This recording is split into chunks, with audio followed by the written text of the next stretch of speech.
1:30. Fine. How are you, dear? I think I'll put it right here. Very nice. Yes, ma'am. Oh, you need to turn on. You look very nice in your uniform. You ready? Of course, you always do. How are you? I'm terrific. You guys ready? You always look so, she's always so put together. Are the long sleeves, do they bother you? Are you guys ready to roll? Are you good? Yes. Here comes, what's his name? Oh, we got a welcome. Today's meeting of the Municipal Code Enforcement Board is called to order on Wednesday, June 26th. Welcome, everybody. Please rise for the Pledge of Allegiance.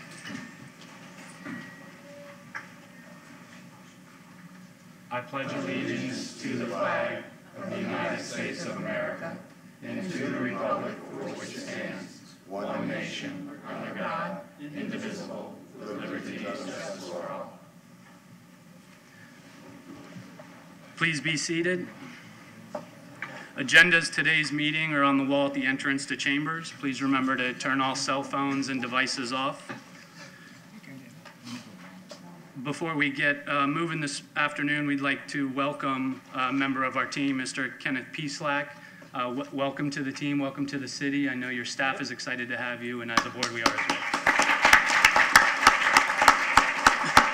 Thank you for the warm welcome, and more importantly, thank you for your service in this important role. We appreciate it. Thank you. The Municipal Code Enforcement Board consists of 7 members who are appointed by City Council. We serve voluntarily. It is this board's intention to promote, protect, and improve the health, safety, and welfare of the citizens of Clearwater by providing this equitable, effective, and inexpensive method of enforcing certain codes within the city. The board considers new business item in 2 parts. First, the violation, then affirmative relief. Former rules of evidence do not apply. Each side is limited to 15 minutes. The board may grant additional time if needed. All proceedings will be conducted in a calm, civil manner. Individuals who conduct themselves otherwise will be asked to leave. If necessary, they will be escorted from chambers. Hopefully we do not need that today. Now I ask all who plan to speak to please rise and be sworn in by our clerk.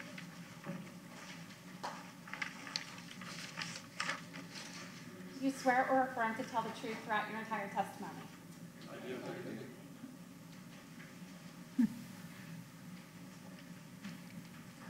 Our first order of business is to review and approve the minutes of last month's meeting. May I have a motion to approve the minutes? Move to approve. Second. Moved and seconded.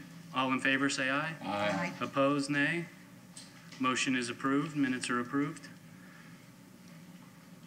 Is there anyone here to speak to items not on the agenda today?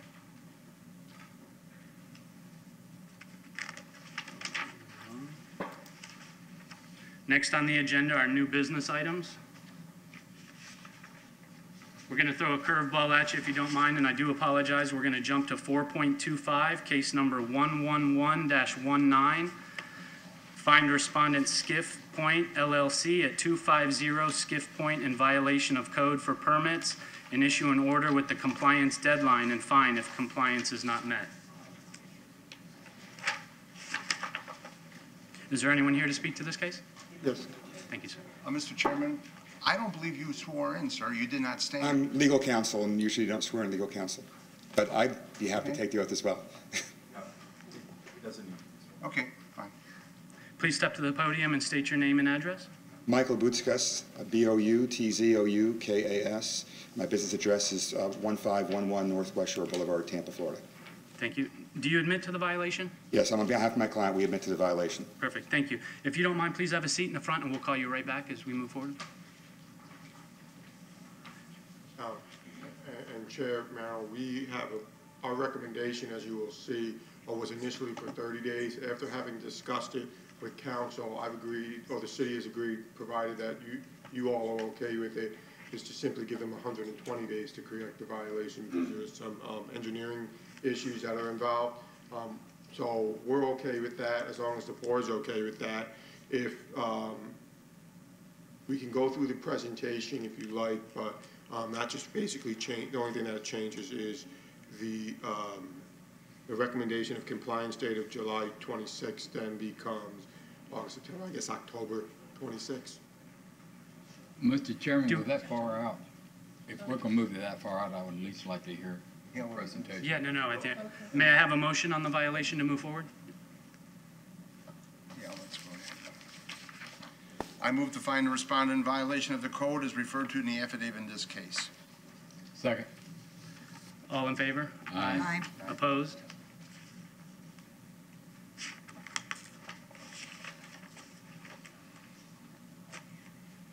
Oh, yes, I can get it to the beginning. Okay, no worries. Just give us a moment. You want to go to where? To the beginning. Okay. Okay, thank you. Good afternoon, Board. Nilda Espinosa, Housing Inspector for City of Clearwater. I'm here to do presentation on 250 Skiff Point, case number 111-19. It's for one violation. It's work with no permits. Of course, permit is required inspections, and work commencing with before a permit was issued. Notice of violation was sent on April 22nd, 2019. Compliance date was May 10th, 2019. Certified mail was received May 16th, 2019. Notice of hearing was sent out on 4/22/2019, and it was received on May 6, 2019. You can see that it says Skiff Point. That's the map showing where it's at. It's on Island Estates. This is the property. This is the way it was before the pavers were put in. And again, you can see now there's pavers all over. You can see the blue arrow right there. And all the way out to, and this is all the front. That's in the front. And this is an above view. You can see that there's green space here, green space on the back. And there is some green space on the east side of the property. This is what it looks like in the back. It's all paved. Back to the west side, in the front. All the way out to the sidewalk. That's it. Want to go ahead with your recommendations since they've already Sure. been promoted? My recommendation, oh, that didn't take, it's compliance by July 26, 2019, or $150 per day per violation.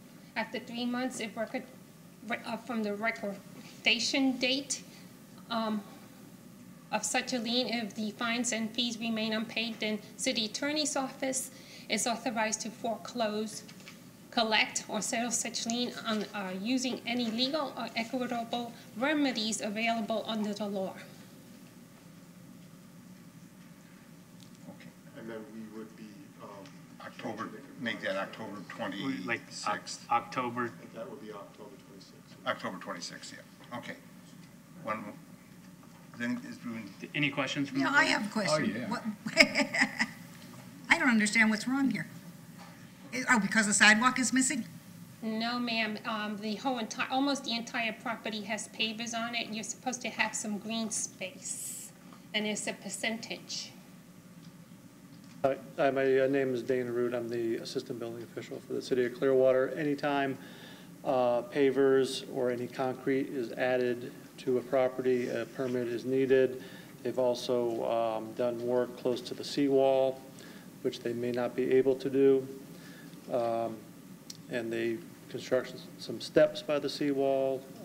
It looks like a little bit more than just pavers in the back. They may have raised the grade, and there's also an issue of the structure or the pavers that they placed could be on the neighbor's property.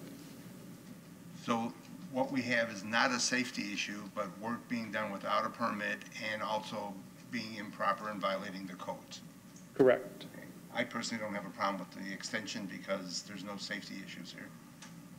I would agree with you. Okay. I'll make a motion. Please. Okay. Wait a minute, I have a question for the Question. attorney. I'm sorry. Yes. I need one for the attorney Okay. when he comes up, yeah.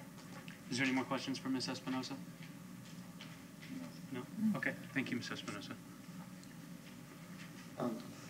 So I have it from. Thank you.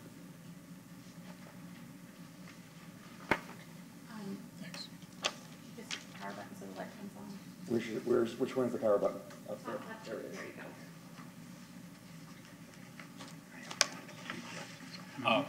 Counselor, I just have two questions for you. First, you responded, why was the work done without a permit?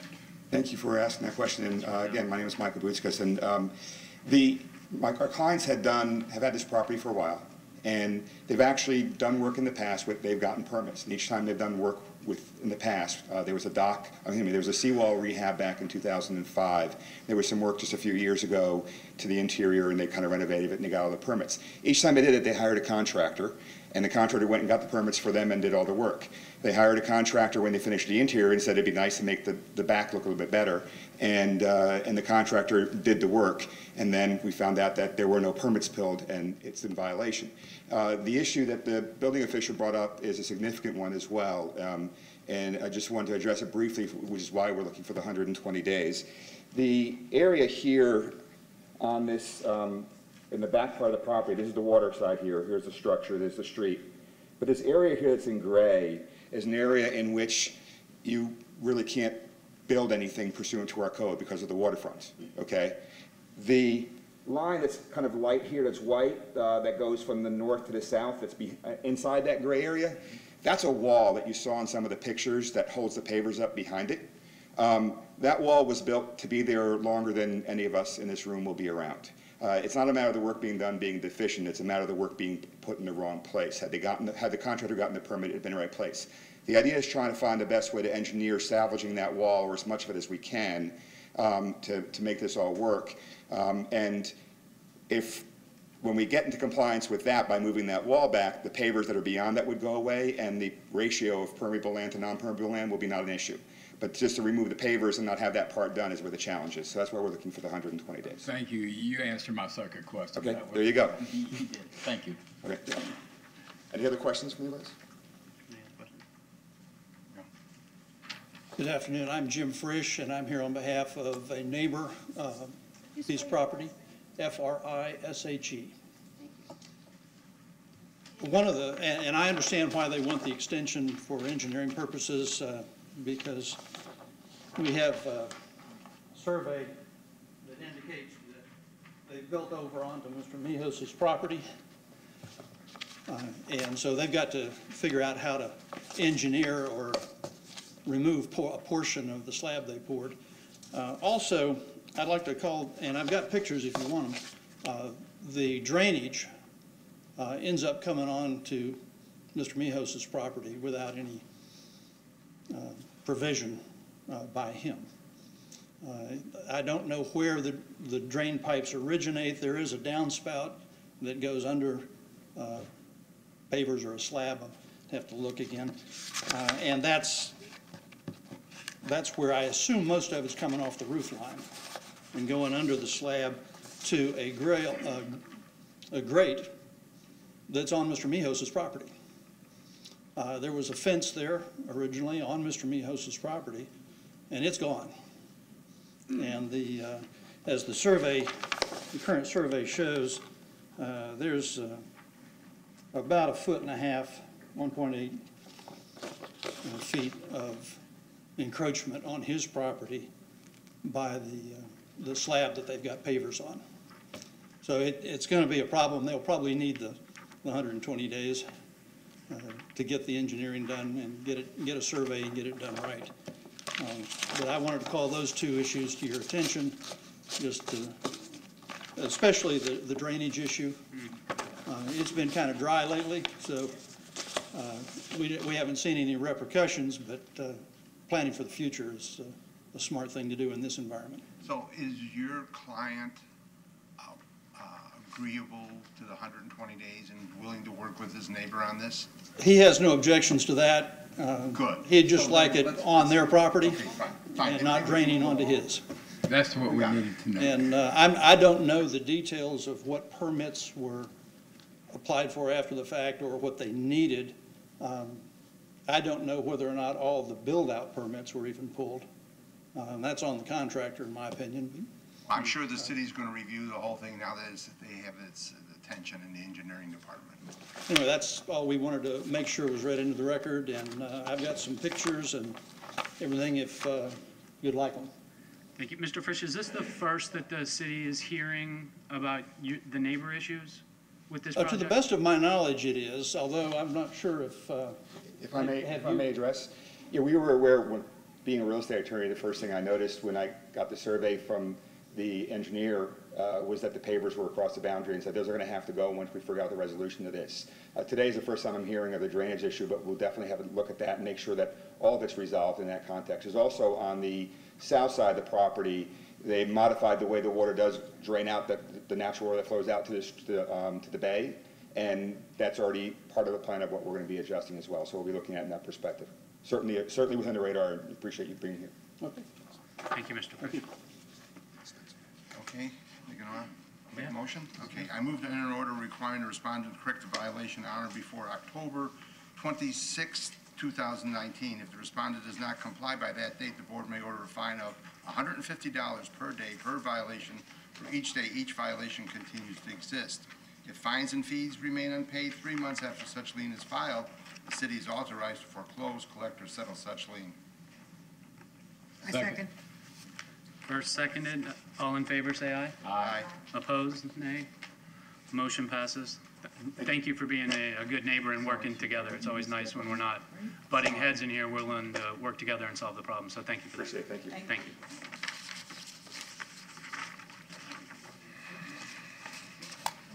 All said and done, more said than done. All right, getting back in order. Agenda item 4.2, continued from May 22nd, 2019. Case number 77-19. Find respondents Carpe Diem Family Trust at 1603 North Osceola Ave in violation of code for landscape cover, and issue an order with the compliance deadline and fine if compliance is not met. Is there anyone here to speak to this case? Yes. Please step to the podium and state your name and address for the record. Sure. My name is Nancy Burris. Property address 1603 North Osceola, What Clearwater. your last name, please? Burris. Thank you. Thank you. Do you admit to the violation? Yes. You do? Okay. But if you don't mind having a seat, and we'll have city come Sure. up and we'll call you right back up. Sure. I move to find the respondent in violation of the code as referred to in the affidavit in this case. Second. Have a second? Thank you. No, you're okay. All in favor, say aye. Aye. All opposed, nay. The motion passes. Yes, sir. Mr. Dixon, it's yours. Good afternoon. My name is Greg Dixon, Code Inspector with the City of Clearwater. This is the recommendation for case 77-19 at 1603 North Osceola Avenue. There's one violation for landscaping required. And request compliance on or before July the 31st, 2019, or a fine of $150 per day per violation if compliance is not met. After 3 months from the recordation date of such lien, if the fines and fees remain unpaid, the City Attorney's Office is authorized to foreclose, collect, or settle such lien using any legal or equitable remedies available under the law. Compliance can be met for landscaping requirement by removing the shelf from the front yard and replacing it with living ground cover. We received an anonymous complaint in January. The front yard has been turned to shell.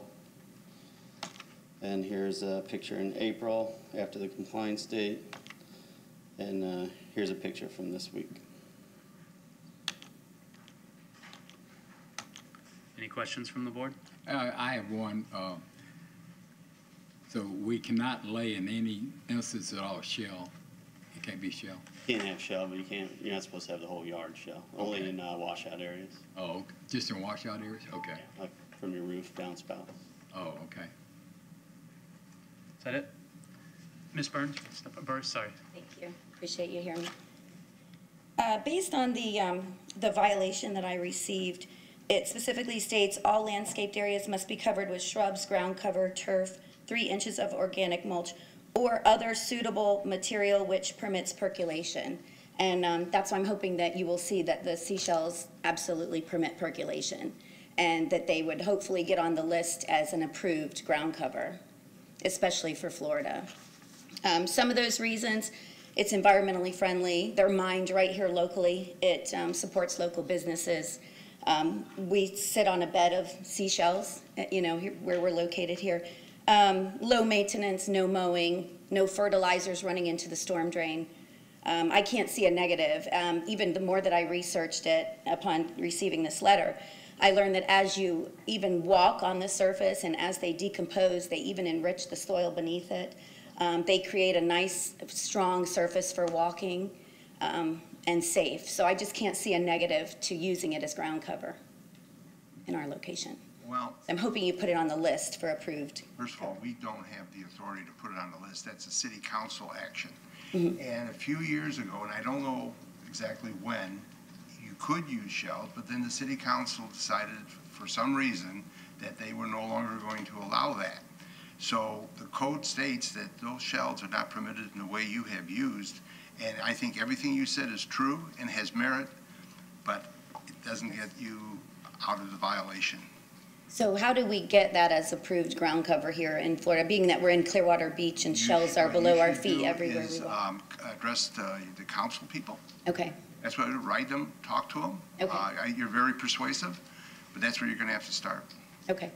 Go to their meetings, and they have, the same as us, you have 5 minutes to talk about anything, and that would be a good point to bring up. Okay, at their meetings. Mhm. In the meantime, so I guess then your recommendation would be to remove the shells and put grass or something that, We have to hear from the inspector Okay. first. You have to do what they ask. Sure. Good luck with, if you follow up on that. Okay. Done by July 31st, or would you like more time? I would definitely need more time, yeah. How much would you? When does the city council meet regularly, like monthly or? Twice a month. Twice a month, so just long enough so I can meet with them and hope that they'll see it that way. Well, that's, So, I would say 90 days to get the. 90 days? Give you 90 days to get it resolved. But I can tell you, if you haven't gotten any favorable action by 45 days, you better start moving with the shovel. I got you. Okay, Yeah. will do. 90 days, be all I'll right? get it, 90 days, that's fine. Mr. Chairman, I agree with that, 90 days. You good with it? Yes. City, you're good with that? Sure. We want Thank some- you. Mr. Dixon? That takes us to 90 days. Mhm. I don't know, yeah.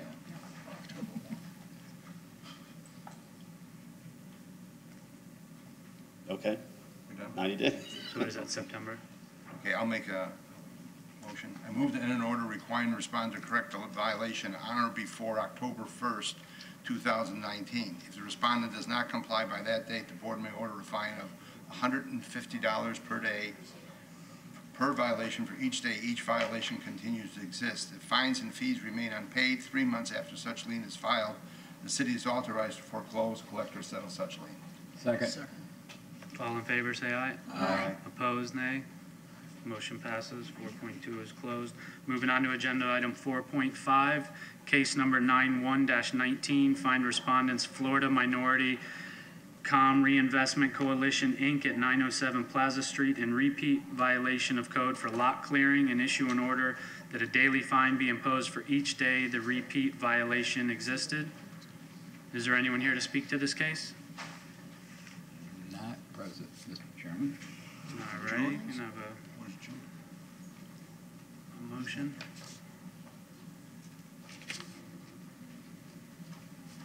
Mr. Chairman, I make a motion. Thank you, sir. I move, Second, it's a repeat. Okay.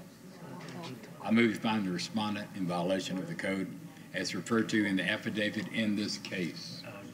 Second. This is a repeat. And has committed a repeat violation. This is a You need repeat. to add Oh, that. it is a repeat? Okay, then I need to. So here's the problem. Where's the That's I'm very what sorry, Michael's sir. going to tell us. For apparently the Inspector Jewett, who is in charge of this case, is not here today. You have the day off, so that was a scheduling error. The city would request that the case be continued to next month. Then, Mr. Chairman, I'll rescind my motion. Thank you. We can just move on. We need to make a We have to, motion. Well, I guess. we have to formally move it Do to you the need next a- agenda? Do you need a formal motion to move it? Yes. Then, Mr. Chairman, I'll make a second motion that we continue this case to a later date. I'm sorry, sir. A later date, continue. We can move it to next month, or Let's do it next month. July 24th? Oh, July. July 24th, and I'll make a motion, we continue this case to next month, July 24th. Second. All in favor, say aye. Aye. Opposed, nay. Motion passes. Move to July 24th. Case number 4.6, case 9219, find respondents Coastal Acquisitions, Inc. at 1285 South Highland Avenue in violation for code for temporary signs and signage without permits, and issue an order with the compliance deadline and fine if compliance is not met. Is there anyone to speak to this case? Not present. Not present. First. Want to make it? Do it first. Oh, yes, I'll move to find the respondent in violation of the code as referred to in the affidavit in this case. Second. All in favor, say aye. Aye. Opposed, nay. Thank you. Mr. Knight?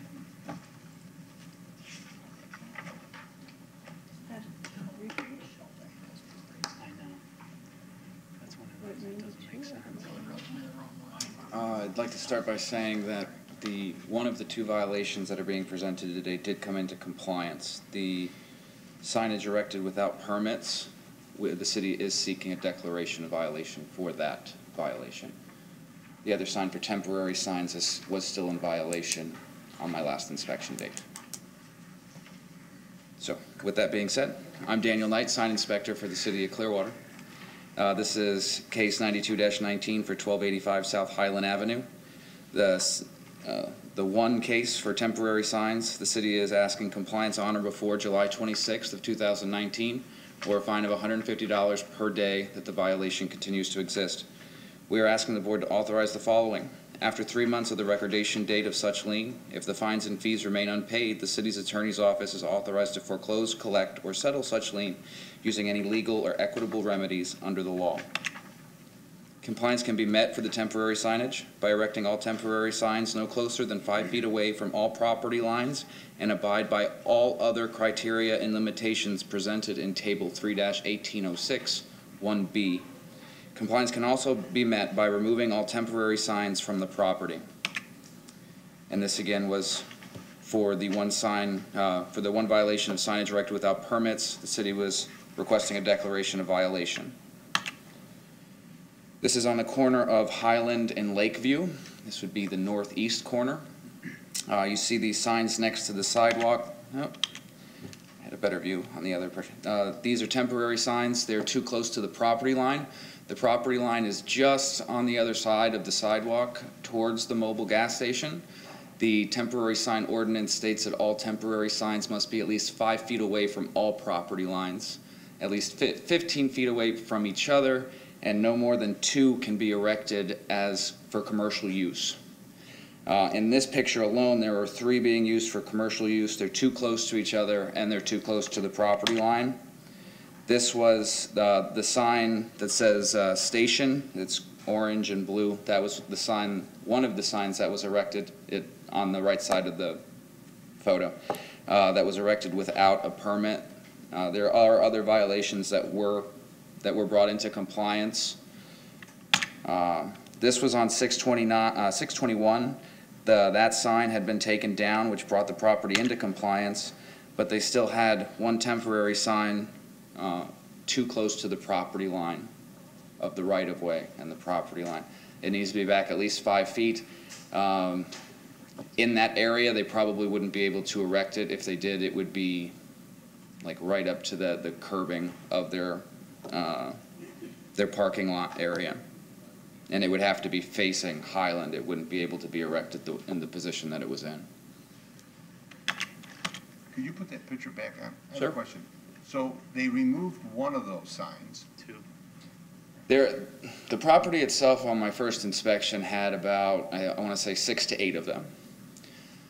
They did remove, they had this one and they had one more up on the Lakeview side, which they're allowed 2 commercial temporary signs, but the issue with this is that it's too close to the property lines. Right. Okay, but did they then move some of those signs that they were in the proper location? Or they never No. did that? That they never did? They just removed them. Okay, thanks. I have spoken to the It's in property proper owner. location and orientation. Yeah. If it was able to fit 5 feet away from the property line in the current position that it's in, that would be fine. with the amount of space that's there, it's not plausible. And you told him this, and he understood? I've spoken to the business owner and the property owner at least twice. I know that station very well, and I know those signs are always out there. Any additional questions? So it's probably best for us to go ahead and declare the declaration first for the signage without permits and then move on to the... I move to find the respondent in violation of the code as referred to in the affidavit in this case. No, we're doing declaration. Let's do a declaration for the signage without permits. Yeah. I move to find the respondent was in violation of the code as referred to in the affidavit in this case. The violation was corrected prior to today's hearing, and to enter an order that no fine be imposed.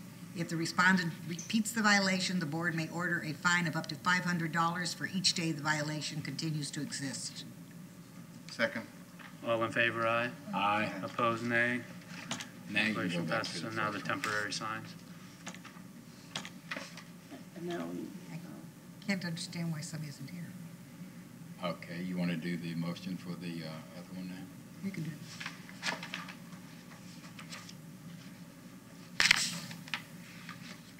Or we going to do a Yeah, he second gave us motion? his recommendations. He already did. Yeah, he already did. Okay, It's so already. I move to enter order, wait a minute, I'm on the wrong page, I'm on repeat violation. I move to enter order requiring the respondent to correct the violations on or before July 26, 2019. If the respondent does not comply by that date, the board may order a fine of $150 per day per violation, while there's only one for each day each violation continues to exist. If fines and fees remain unpaid 3 months after such lien is filed, the city is authorized to foreclose, collect, or settle such lien. Second. All in favor, aye? Aye. Opposed, nay? Motion passes. Thank you, Mr. Knight. Looks like you're up again. Agenda item 4.7, case 9319, find respondents Fritz Property Group LLC at 1305 South Highland Avenue in violation of code for temporary signs and issue an order with compliance deadline and a fine if compliance is not met. Is there anyone here to speak to this case? Nobody's The showing city up. is requesting a declaration of violation for this violation. I move the fine the respondent was in violation of the code as referred to in the affidavit in this case. The violation was corrected prior to today's hearing, and to enter an order that no fine be imposed. If the respondent repeats the violation, the board may order a fine of up to $500 for each day the violation continues to exist. Second. All in favor, say aye. Aye. Opposed, nay? Thank you, Motion board. passes. Thank you, Mr. Knight. 4.9, case 9519, 5 respondents, Timothy and Tori Charles at 609 Alden Avenue in violation for code for exterior surfaces and roof maintenance, and issue an order with the compliance deadline and fine if compliance is not met. Is there anyone to speak to this case? The city's requesting declaration violation for 4.9 and 4.10. They're both on the same parcel. I'll make the motion. I move to find the respondent was in violation for cases 95-19 and 96-19 of the code as referred to in the affidavit in this case. The violation was corrected prior to today's hearing, and to enter an order that no fine be imposed. If the respondents repeat the violation, the board may order a fine of up to $500 for each day the violation continues to exist. Second. Second. He's second. You did, sorry, I didn't hear you. All in favor, aye. Aye. Opposed, nay. Motion passes, thank you.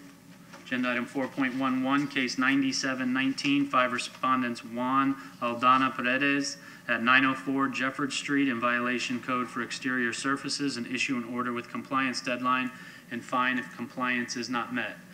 Is there anyone to speak to this case? Present. Maybe Mr. Barnes would like to make a motion.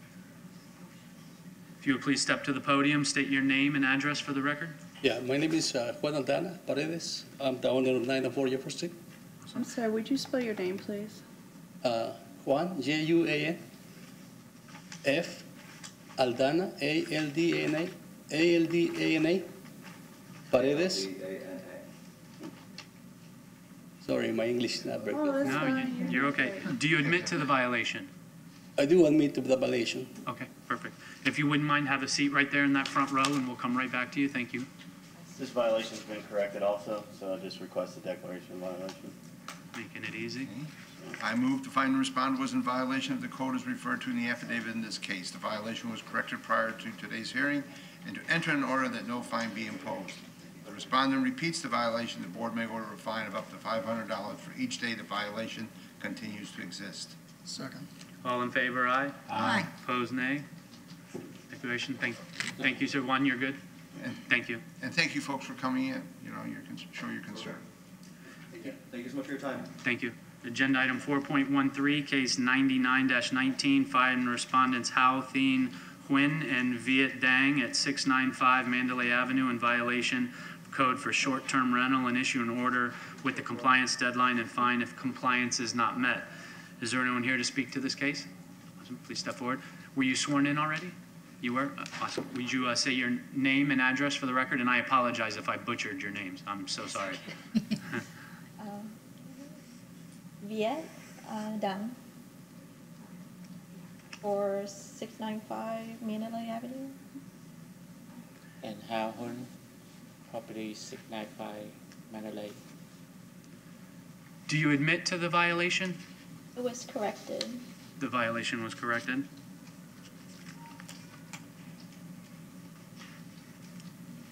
We'll have to hear from the inspector before. Yeah, we'll have to wait for her. So that's going to be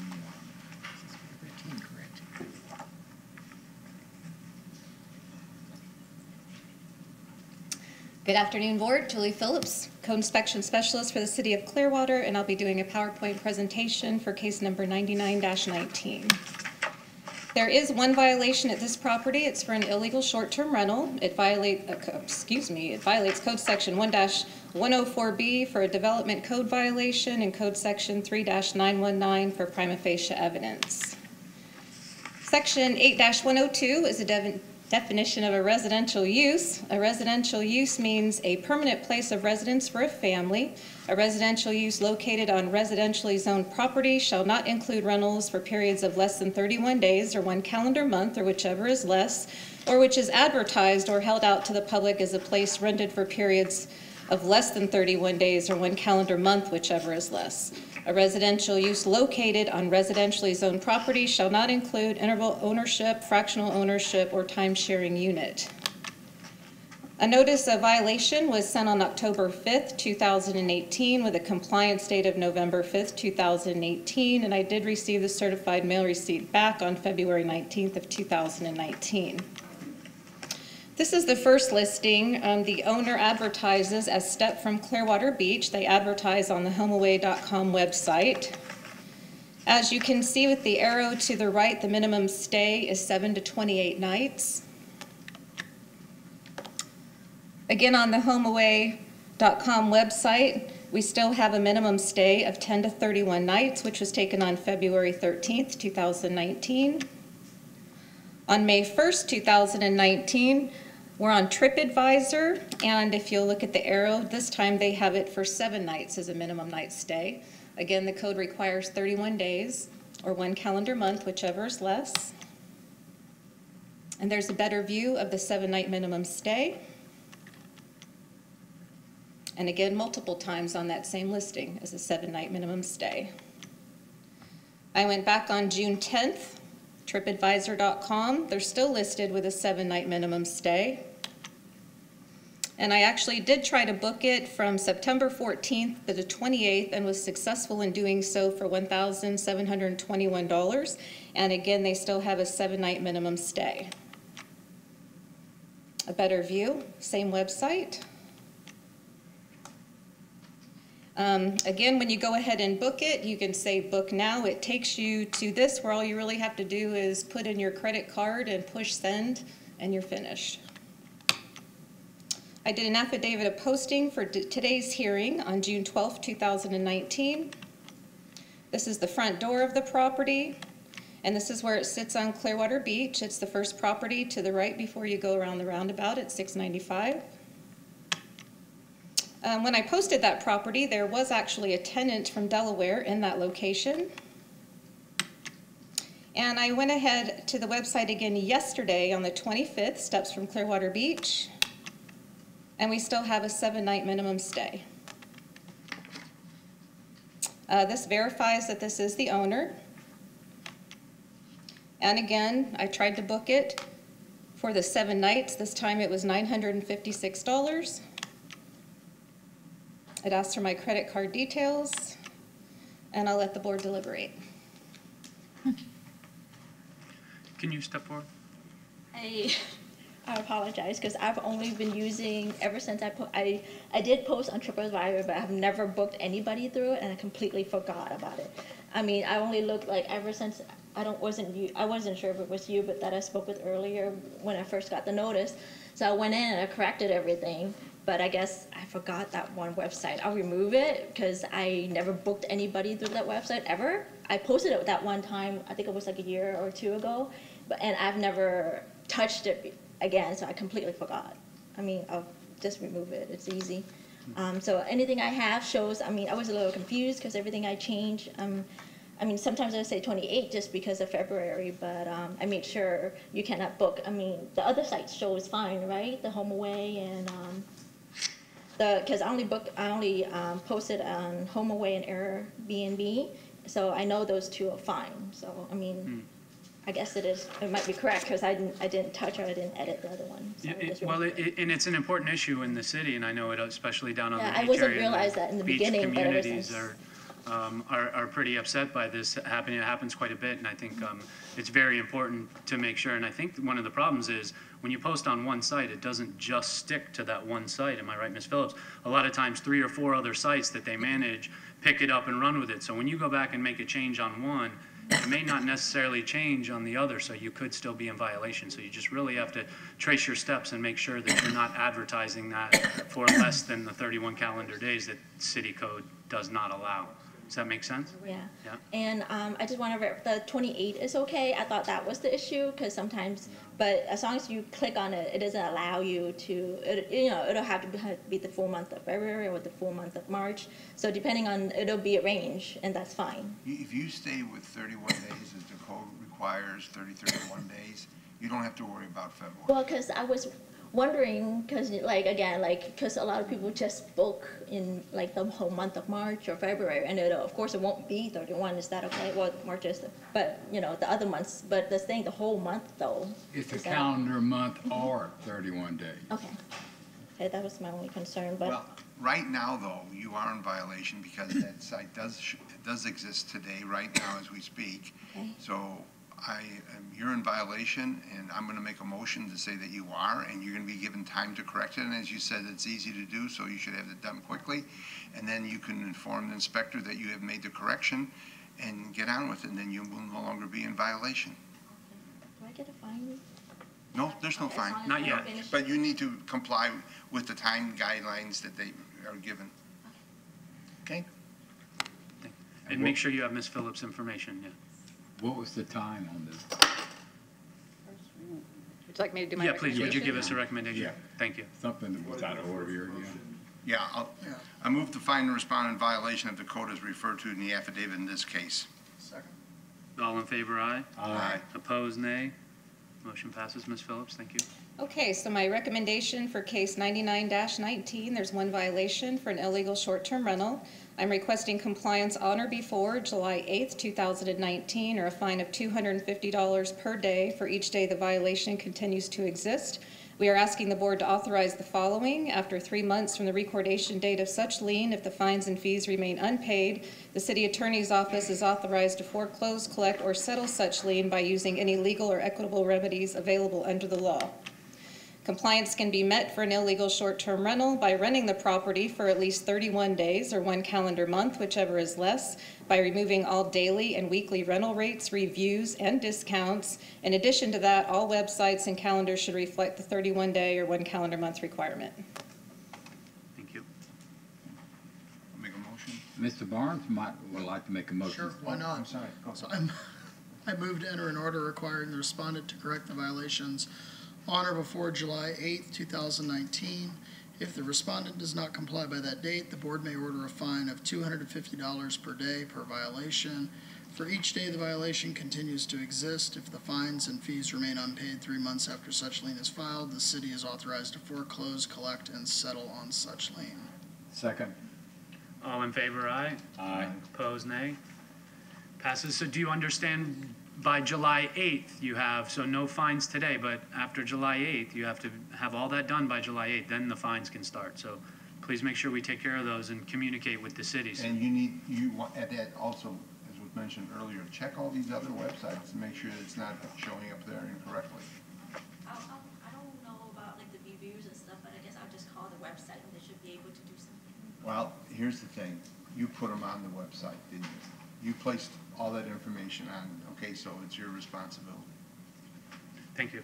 Moving on, agenda 4.14, case 100-19, find respondents Kelly E. Anderson at 832 Pinellas Street in violation for code for short-term rental and issue an order with the compliance deadline and fine if compliance is not met. Is there anyone here to speak to this case? Fred, And Please. board, this will be a declaration. Oh, okay. Oh, I'm sorry. It's a declaration. Please step to the podium, state your name and address. My name's Kelly Anderson. The address is 832 Pinellas Street, Clearwater 33756. Beautiful, thank you. And it sounds like you corrected the violation. I've corrected the violation. You did your job. Great job, thank you. I'll make a motion, Mr. Chairman. Please. Am I done? Mr. Chairman, I move to find the respondent was in violation of the code as referred to in the affidavit in this case. The violation was corrected prior to today's hearing and to enter an order that no fine be imposed. If the respondent repeats the violation, the board may order a fine of up to $500 for each day the violation continues to exist. Just don't do it anymore. Okay, thank you. You're too much fun. And if there was ever a way to try and petition the board to ask maybe for an approval on something that would be out. Good luck with that. I know, but we're not island estates, you know? We're not like throwing parties and stuff, and it's just a different situation for the neighborhood that that house is in. It's actually a bonus for that neighborhood, and I care very much about the neighbors there, and I understand maybe there's no shot, but I thought I'd ask. Well, it depends. You have to go to the city council and get past the ones that's grandfathered in. Okay. Okay. You need to talk to the city council about that. They're the only ones who can change it. Okay, cool. Thank you. We had a motion for the declaration. Do I have a second? Second. All those in favor say aye. Aye. Opposed, nay. Thank you. Moving along, agenda item 4.17, case 10319. Find respondents Stephen and Erica Gardner at 3903 Brigadoon Circle in violation for code for short-term rental and issue an order with compliance deadline and a fine if compliance is not met.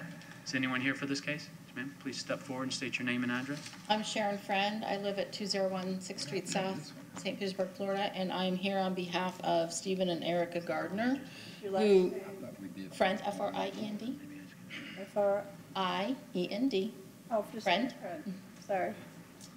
I'm here on behalf of Stephen and Erica Gardner, who reside at 500 Hunters Run, Perksey, Pennsylvania, 18944, and they own a property at 3903 Brigadoon Circle in Clearwater. City, are we okay with this? What's your relation, ma'am? What is my... What is your relation to? My relation, I'm their friend, and I'm also listed on their tax receipt as their representative, local representative. In order to apply for this, which was one of the violations that we corrected, you have to have a local person to contact, and I am their local person that the city can contact. The business tax receipt, that's part of the application process. Well, I mean, you have a power of attorney? I do not have a power of attorney. You're not a lawyer? I am not a lawyer. I was told by Ms. Phillips that I could come to this hearing and speak on their behalf. I have with, when we have these agents or whoever come in, is, you know, this is almost like an evidentiary hearing where, you know, the board weighs credibility of the testimony. And the testimony comes from someone who, if the testimony comes from someone other than the property owner, the credibility of the property owner is going to be weighed. So this gentle lady doesn't really have, she doesn't have personal knowledge, and she's the one that didn't commit the violation. So I'm not really sure how anything she says will bind the. One question: do you manage this property for them since they live in Pennsylvania? Yes. So she's the property manager for them. I'm actually a concierge for them, yes. So that, she does, I mean, I am well aware of all of the correspondence that was between the city and Mr. and Mrs. I don't know. Become aware of the hearing today. Stephen Gardner contacted me and asked me to come on his behalf. We spoke with Ms. Phillips to make sure that that was okay. She said as long as I was listed as the local contact on the business tax receipt, that it would be okay. I believe that she can respond. She wouldn't be here if she didn't have notice. And so she's stating, at least from our perspective, being the board, she's stating that she has the ability to speak on behalf of the owners. I understand the city's position in that they want to make sure that any kind of testimony that would be used for determination of violation can be supported. But she is here, and she wouldn't be here if she didn't know, at least at the hearing. Board, if I may, this is actually a declaration, and I believe that the reason the representative is here is to make sure that it was presented as a declaration, to pass it back to the owner who lives in Pennsylvania, unless she's here for something else. That is correct. That is the reason I am here. Boy, that would make things a lot easier, wouldn't it? I didn't have a chance to say. No, you're okay. You doing this? You're off the hook. I'm off the hook. You shouldn't let the attorney start until you. I didn't have a chance. Can I make a motion? You may, Mr. Chairman? please. Okay, I move to find the respondent was in violation of the code as referred to in the affidavit in this case. The violation was corrected prior to today's hearing and to enter an order that no fine be imposed. The respondent repeats the violation, the board may order a fine of up to $500 for each day the violation continues to exist.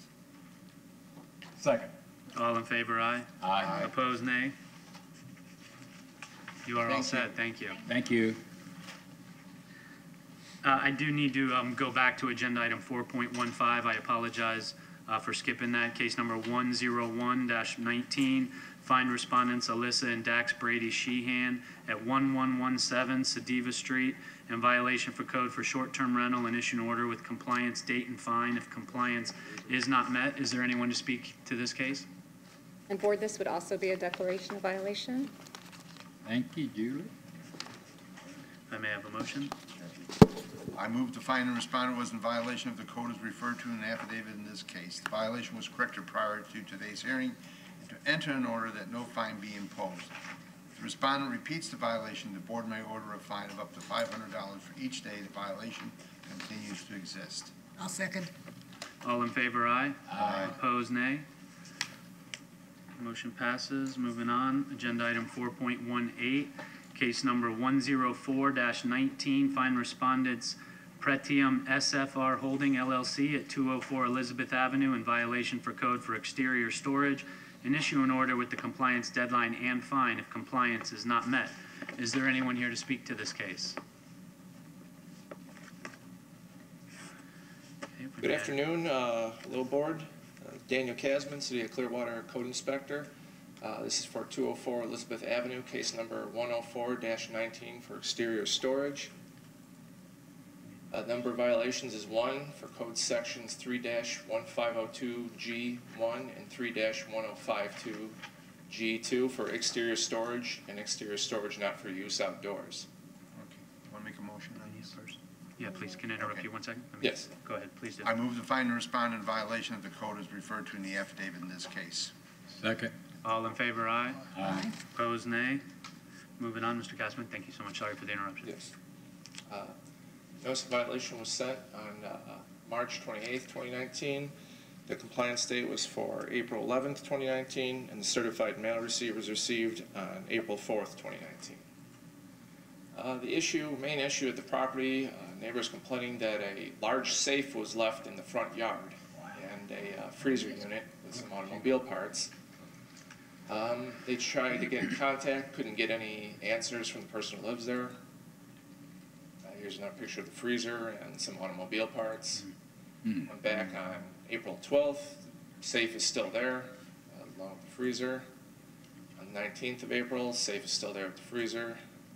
And again on the 24th. All the items haven't been moved. On the 29th, safe now has some lighter fluid on it, nothing much else has changed. And on the 21st of June, nothing's changed. I had no communication from the tenant or the company that owns the property, other than the green card that was received. Questions from the board? Well, I think we have a safety issue here as well, too. I mean, That freezer especially. for Really? children. Yeah, exactly.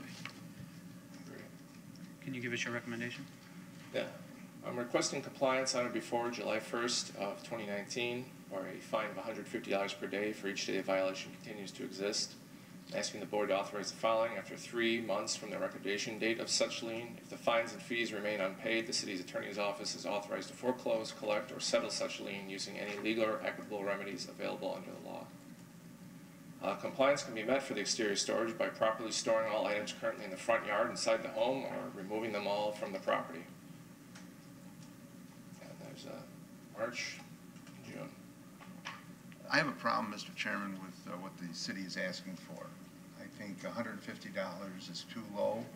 There's a safety issue. You have that freezer. Kids, it's summer, they're off of school.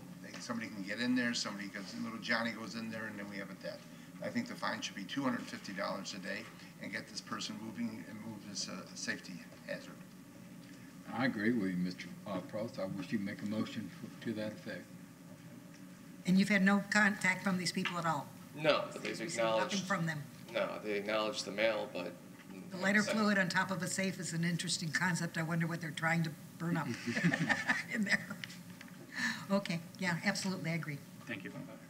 I'll make a motion. I move to enter an order requiring the respondent to correct the violations on or before July 1st, 2019. If the respondent does not comply by that date, the board may order a fine of $250 a day per violation for each day the violation continues to exist. If fines and fees remain unpaid 3 months after such lien is filed, the city is authorized to foreclose, collect, or settle such lien. Second. All in favor? Aye. Opposed? Motion passes. And I think July 1st is a very responsible date, especially when we're discussing safety and children in the neighborhood. So thank you for that. Exactly. Moving on, I think we're still with you, Mr. Cashman. Agenda item 4.19, case 10519, fine respondents William Shepron at 2471 Chaucer Street in violation of code for exterior storage, and issue an order with the compliance deadline and fine if compliance is not met. Is there anyone here to speak to this item? Before we start that, Mr. Chairman, can I just ask one question? Mr. Pieslek? Yes. So you're new here. In the past, your department has actually gone onto the properties and removed things. I think if this thing is still there come July 2nd or so, that the city should move forward and remove that freezer for sure. No? There's a problem with that? I'm willing to hear. Listen.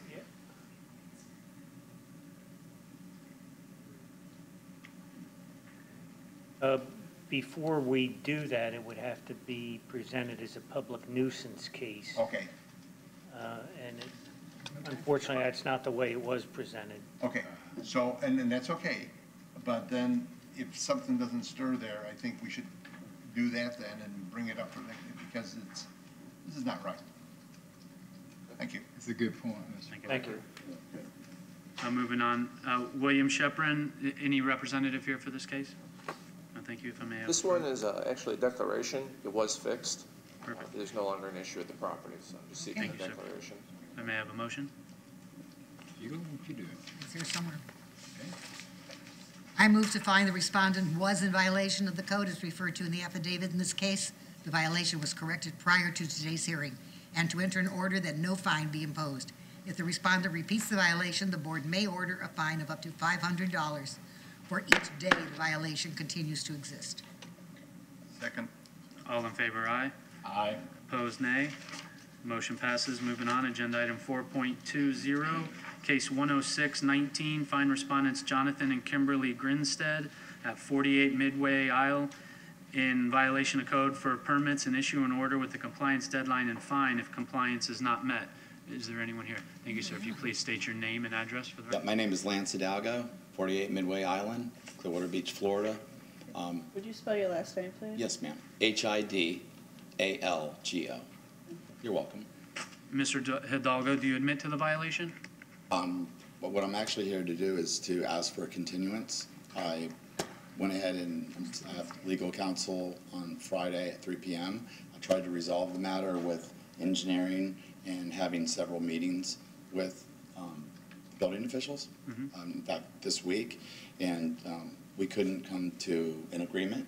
So I felt like at this point that I needed more time to go ahead and get additional engineering. They had a request for ISR, which is the permeability factor.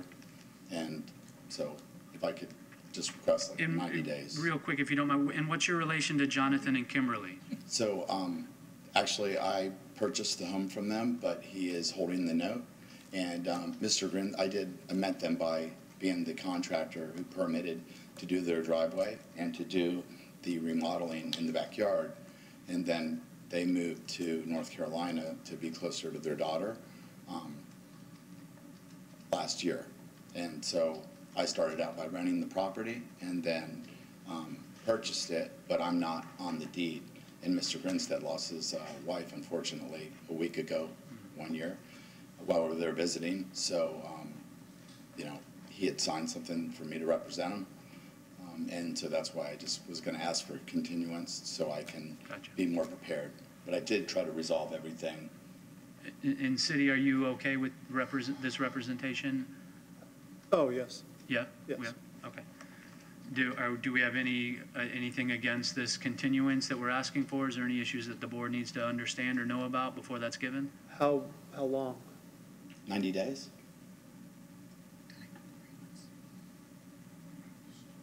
So could we present the case and then you could absolutely give as much time as you think that would help? Yeah, needs to be given? Yeah, Mr. Hidalgo, do you mind having a seat right there in the front, and we'll call you right back up? Thank you so much for being here. Mr. Cantrell?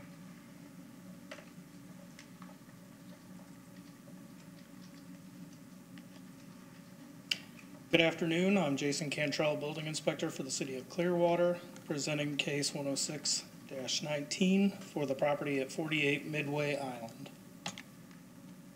Here we have one violation of unpermitted work, citing Housing Section 110 for permitting, and out of the Community Development Code, Section 4-203A1, which speaks about permits being required, and Section 4.083, subsection 2, regarding unpermitted work. Notice of violation was sent January 16th, 2019, and again on March 22nd, 2019, with a compliance date. With all due respect, this is incorrect verbiage. That verbiage speaks to my unsafe cases. I did not change that. I believe I gave him a couple of weeks for a compliance date on that. Certified mail receipt was received April 5th, 2019, though. This property is on the southeast corner of the island off of Causeway Boulevard. It is a waterfront property. This is a Google overview image of the home. The area we are here for today, the stop work order, is some paver work was done around the pool deck, which you see on the left side of the picture there. Mr. Hidalgo was going to speak on this particular section. I don't know if he's still going to or not. However, all of that work needs to be permitted as far as I'm concerned, so I'm not speaking to that. This is off of Realtor.com, and it's showing some paver work that was done in the backyard. If I could back up real quick, please note inside that rectangle, red rectangle, you can see the steps. They're curved, elongated. Mr. Hidalgo was hired to rehab that portion, and when he did, he left the shape of everything still intact. And this is what it looks like now, and this is after he purchased the note through a private loan, which he'll speak to all of that. But this is the area of concern. All of this work is unpermitted. There are other issues that we have a planner here to speak on if you need to, but we're really just here for the stop work order. Jason, when did you first give Mr. Hidalgo notice on this? Well, I noticed Mr. Grinstead because that's who was listed on property appraiser. Lance had contacted, this is Lance, he had contacted me, I think actually, I spoke with him the first time out at the property, and that's when. Like doing January? Yeah, I believe it was, Okay. right around that time. And then this respondent here, when did you notify him? Mr. Grinstead, the listed property owner, in July, I July, sent notice to him. I didn't get a green card back on my first notice I sent. I attempted again in March, and I did get a certified mail receipt. But they've known about this regardless. Since July of last year? Yes. Thank you. No, since January. January of this year and July of this year. Right. Right. We haven't had. Okay, so it's been going on for 6 months. Yeah. That's my point, yeah. And really, that's it for that. Want to talk to Mr. Hidalgo again? Board, do you have any questions for Mr. Cantrell? No. Well, I have a question for the city. So what is it that they need to do? What's the engineering question that needs to be resolved? I'm not sure what that is, but he needs to apply for a permit for the work that he did filling in on the sides of the pool. Okay. Which we believe that he is not going to be approved for. So we would like him to remove all the new work. The picture from Realtor.com, the way that pool is, or the steps are, is fine, because that's the way the pool was. It was built in 1999, and all he did was recover the steps. And yes, it did have a permit for the pool and the spa, and it did show the shape of those steps. We're worried about the infill and the work on top of the seawall. How did this come to your knowledge? It was an anonymous complaint. Okay. Any additional questions? Mr. Hidalgo, can you step up, please? Thank you. So, if you just want me to start from the beginning. Please. So, in January, when Mr. Cantrell had shown up, I happened to be in the backyard supervising my workers, and the complaint came from a neighbor across the water who is famous in our area, to say the least. And make a long story short, Mr. Cantrell and I, he's been great, and him and I have communicated quite a few times during this process so that we could kind of come to some type of resolution or under a special set of circumstances. The first thing was I went ahead and I do have the engineering. I had it inspected. Because I was the homeowner and I considered what I was doing to actually be, number one, the importance was my seawall and our neighbor, if you look to the right, Jerry and Lori Stopper, they had to replace their seawall. It's about the same age as mine. And it had to do with all of the water due to the height of the elevation from where the spa was. There's 8 feet where it's 28-inch drop. So all the water was eroding. Anytime I was near the seawall pulling weeds or anything, several times I went down to my knee.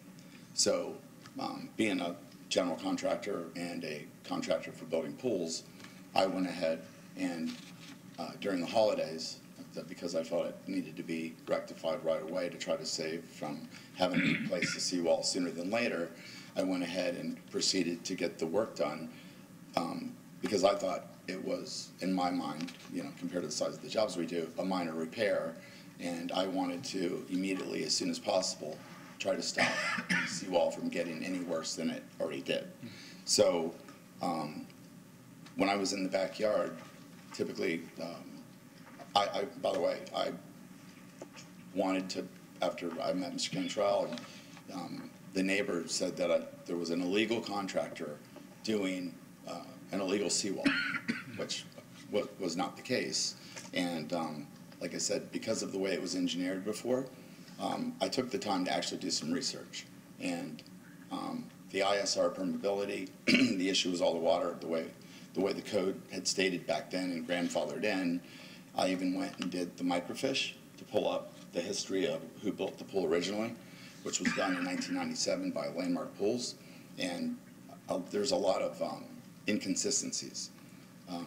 Number one, they permitted for 2 steps, and as you can see from the old drawings and then the new ones, they actually did 4.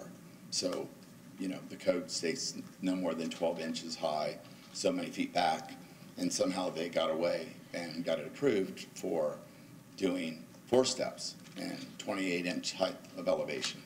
Another thing, they also permitted the spa being outside of the pool, which actually falls into the 20-foot triangle, which is in violation from the existing builder, and somehow that was approved.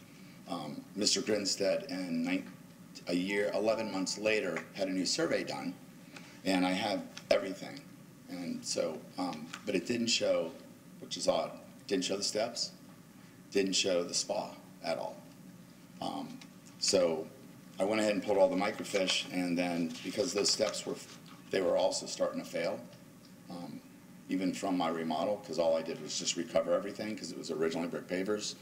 You know, I felt that it was necessary at the time to go ahead and prevent it from failing any further and not having to replace the seawall sooner than later. So, you know, the irrigation, I have all the water, does not run to my neighbor's yard, you know, FEMA. I have it completely set up with the 4 planters. So the outside trees and all those eurekas on both sides, me and both of us, my neighbors as well, that area has been covered since, you know, I don't know, 15, 20 years ago. And so was approved, I guess, for the 20-foot triangle site of visibility. But now I have the water going into the planters and actually going over the seawall instead of dumping in front of the seawall, which has been causing the voids down in front of it. And I do this is a very common issue. And Island Estates as well, I pulled Google Earth, and there's like, in an hour, I found 150 to 200 homes.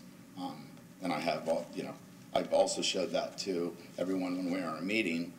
And then I showed them the inconsistencies from the original builder, and then what was approved and what was permitted and the dates and everything. And then I have copies of the engineering from when the pool went in 97, where 2 of the tiebacks had failed, and that was permitted and done back, I have to look at the date, but I have here, but it was done back in 97 when the pool was done. Gotcha. Yeah, can I, go ahead.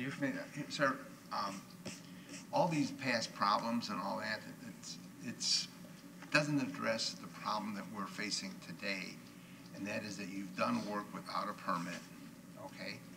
And it really doesn't speak well for you, given the fact that you are a licensed contractor. I suspect you work in Pinellas as well as maybe Pasco and other, so you know that a permit is required. It isn't like somebody that moved down from Chicago and didn't know any better. We've had that happen too.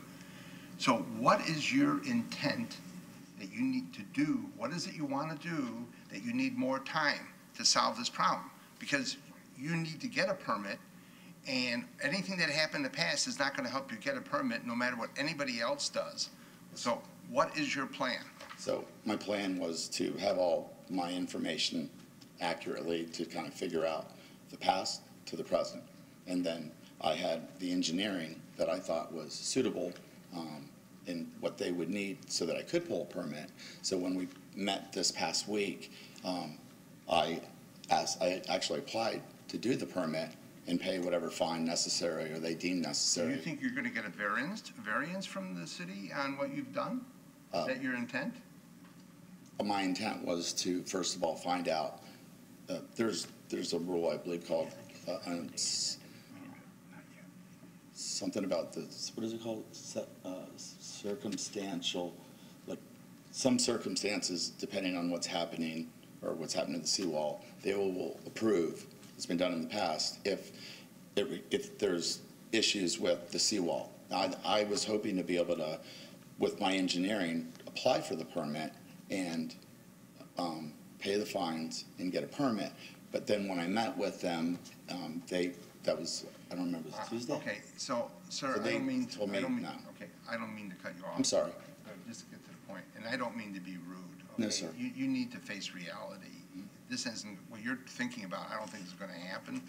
And I think the more time you have, the longer it's going to be for it not to happen.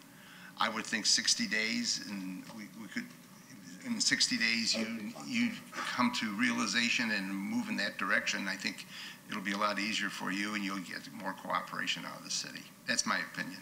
And I own showroom in Island State, so I'm very familiar. We build pools there every day, and I know all about the 25 feet and how things are now.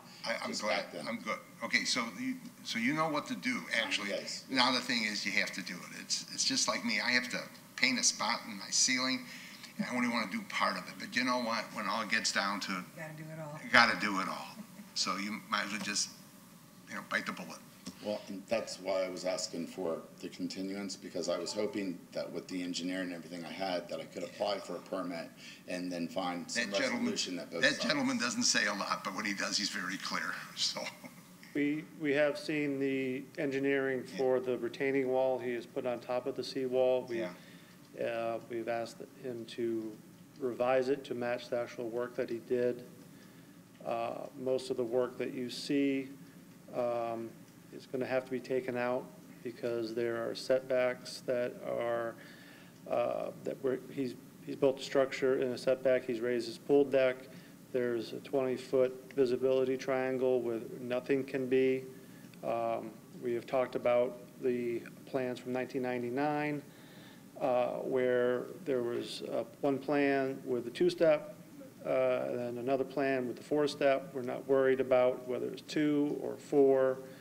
We're not worried about the placement of the spa. We're worried about all the new work at the corners of his property out towards the seawall. That picture from Realtor.com, if he puts it back the way that was, that would be fine with the curved step, and anything in a setback or the visibility triangle that was there can stay because it was permitted before 1999.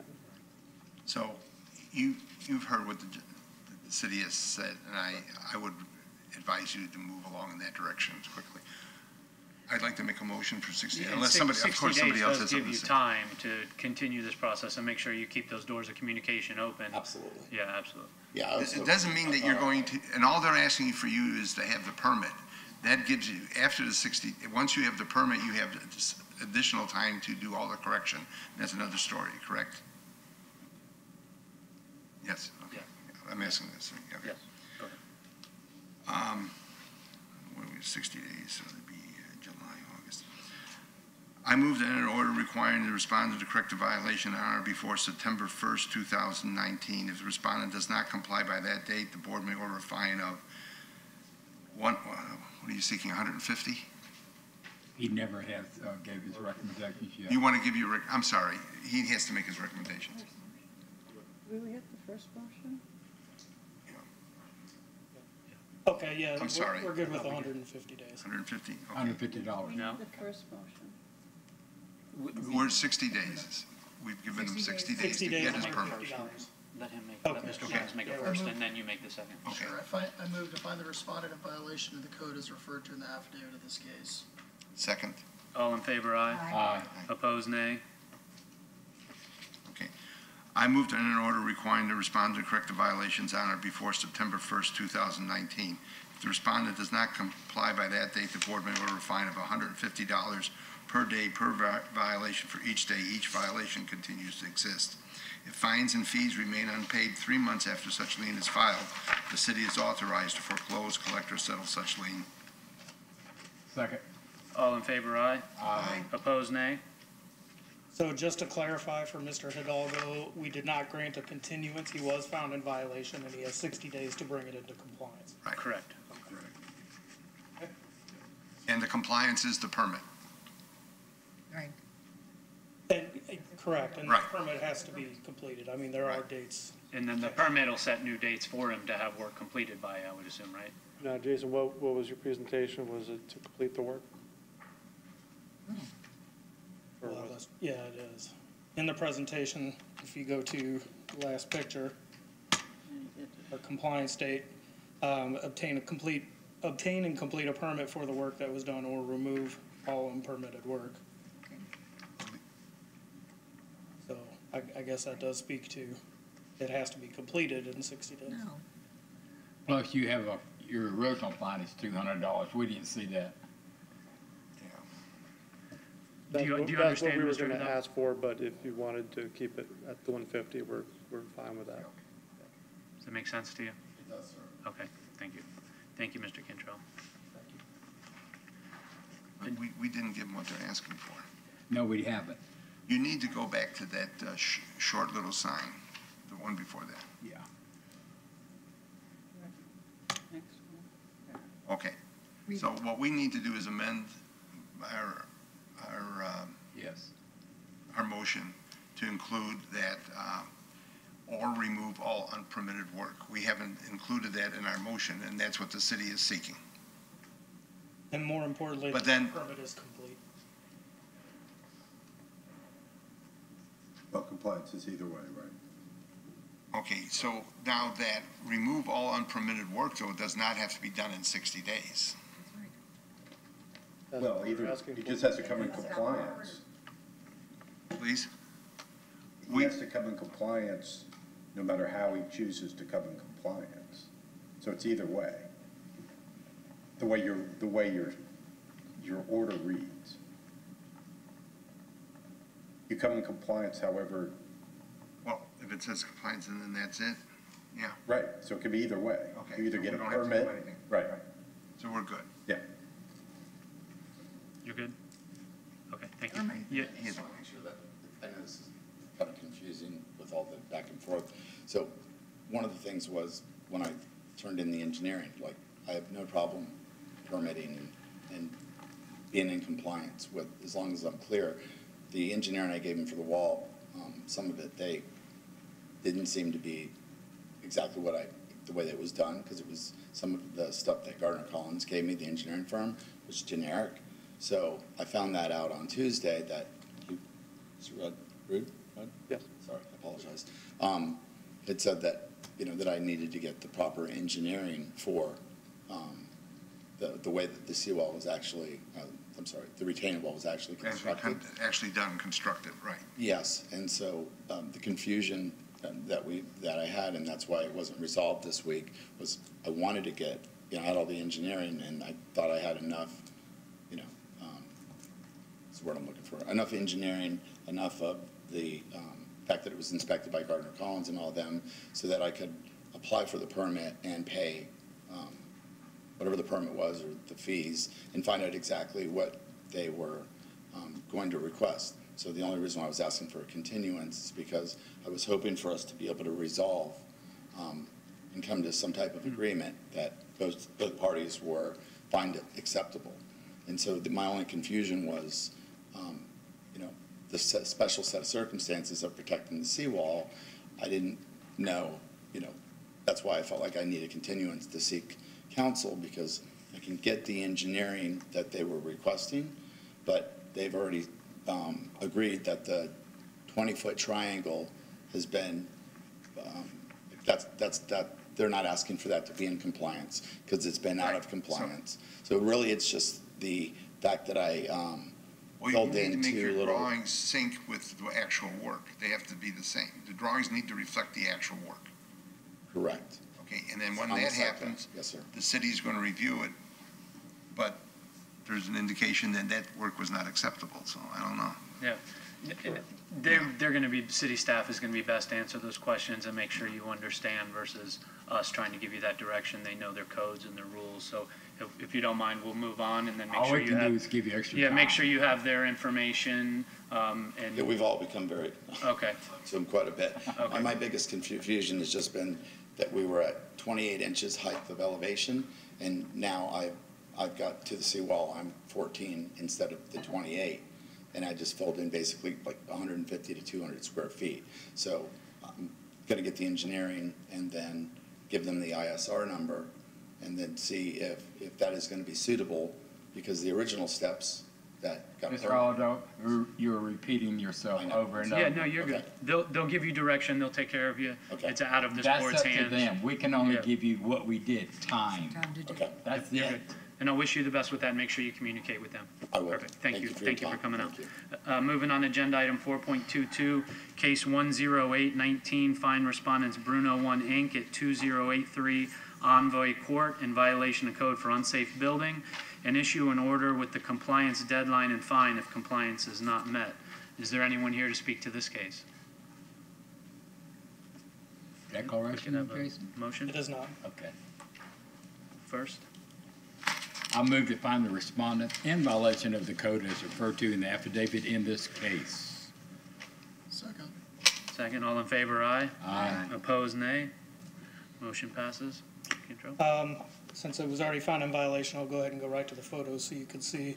The Envoy Court is in Imperial Gardens, just north of Nursery and west of Belcher. Yeah, there's Monty's Pizza. This is the front of the home. The concern here is that there's been some subsidence underneath the slab of the structure, and if you look to the right, which is the west side, it's under that corner that the home is kind of sunk a little bit, appears to have. This is at the front door, showing cracks in the foundation, again on the wall in the front of the home. This is on that west side. You could see they had filled in some cracks and painted over it, tried to hide it. Again, on that west side.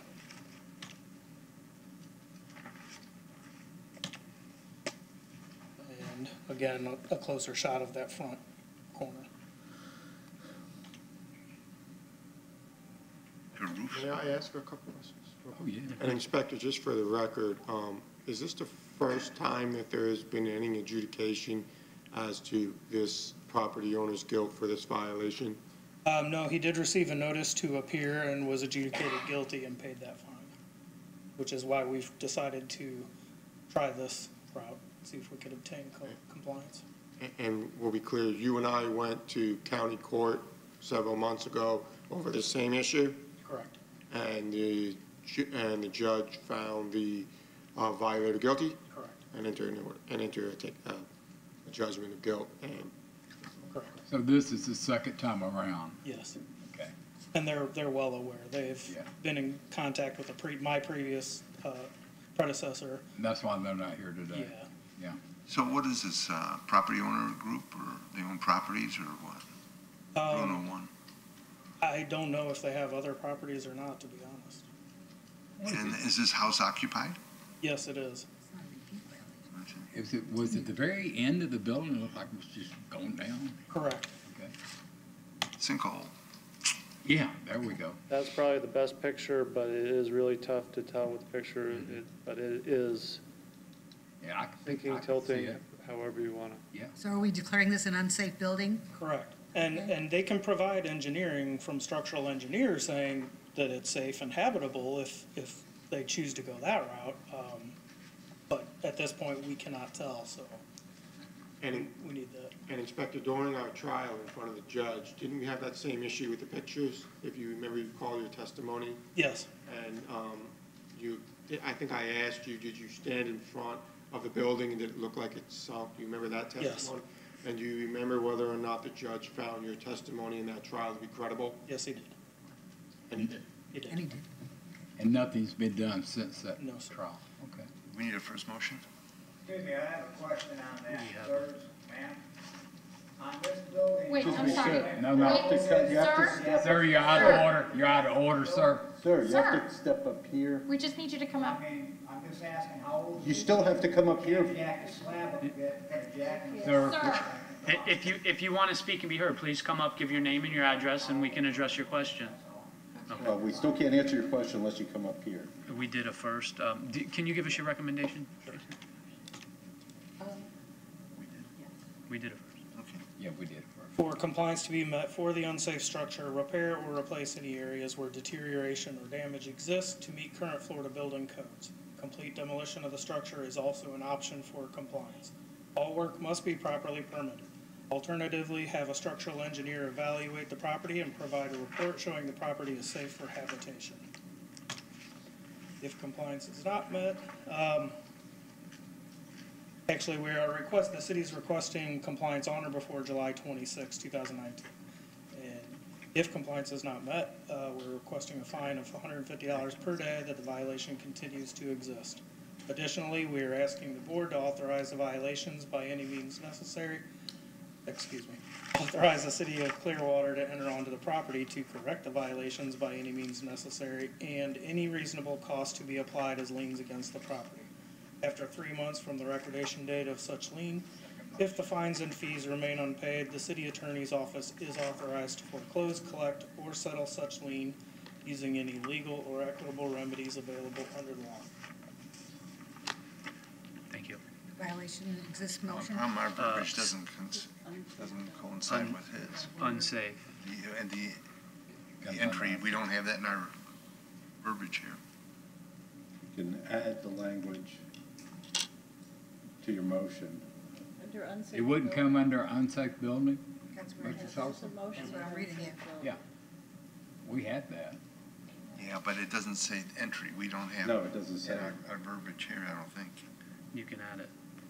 Oh, no, it does. It does. does. You can It enter does. the property. Okay, there we go. It does, Okay. yeah. Go ahead. I'll make a Second motion. Go ahead, Chief. I move to find the respondent in violation of the code as referred to in the affidavit in this case. That's the first motion. We've already done that. Did the first one. I move to enter an order requiring the respondent to correct the violations on or before July 26th. If the respondent does not comply by that date, the city may take all reasonable actions, including entering the property, to bring the property into compliance and charge the respondent with all costs, which will become a lien on the property. The board may order a fine of $150 per day for each day the violation continues to exist. If costs, fines, and fees remain unpaid 3 months after such lien is filed, the city is authorized to foreclose, collect, or settle such lien. Second. All in favor, aye. Aye. Opposed, nay. Motion Good passes. job, Chief. Thank you, Mr. Cantrell. I knew we had that. Agenda item 5, unfinished business. May I have a motion to accept the affidavits of compliance? I just want to say one thing before we do that. Yes, sir. 859 Bruce Avenue, this was a property that previous Inspector Diane, brought in. So they asked for us to approve the thing where all the fines were waived and all that, if they brought it into compliance. These people have done a wonderful job on that house. It was like a jungle there and all that. They cleaned this place up. I just want to say, that aspect of the program of working with people, taking a chance and all that stuff, it does pay off, and it did it on this property. It's a stellar house. I'm sorry, which number were you talking He was about? talking about. 859 Bruce. The people did a great job, but the program really works. So, okay, done. So may I have a motion to accept the I affidavits? move to accept the affidavits of compliance as listed. I'll second. All in favor, aye. Aye. Opposed, nay. Is there anyone here to speak to any of the affidavits of compliance that are listed? Non-compliant. Non-compliance, I'm sorry, that are listed? Please step forward and state your name and address and which affidavit you're speaking to. Scott Pittman, 3100 Cofta Bay. Number? Case number. 3100 off the bay is agenda Would item that be 5. 132-17? City case number? Gotcha. Could you please tell us about the violation? Wait, sir, were you sworn in? No, I was not. Could you? If you'll raise your right hand. Do you swear or affirm to tell the truth throughout your entire testimony? Yes, I do. Thank you. Can you please tell us about the violation? Well, as far as I know, everything's been taken care of. Easy enough. At my last check, when I did the affidavit of non-compliance, it was not into compliance, but Mr. Bidman says he has completed the work. I have not been by there yet to see it. And the building's still abandoned? Yes, there isn't a use for it at the moment. Okay. This is the one by McMullen Booth? Yes. Yes.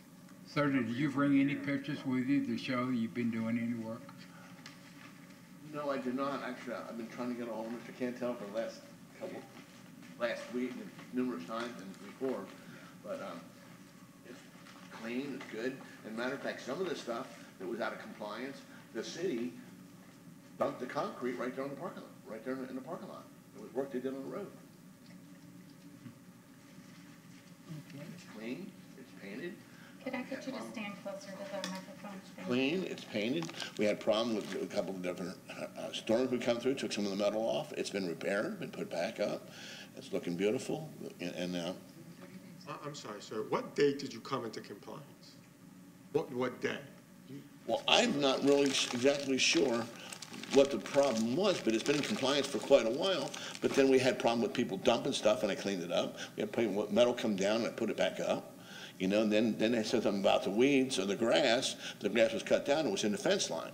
But now it's spotless clean. And Inspector, could you just inform the board what the violation was that? I believe there's two, exterior surfaces and abandoned building. Right, yeah, that's what's on our agenda. And I don't have the file, but perhaps we have a compliance date in the order? I don't mean to put you on the spot, Madam Clerk.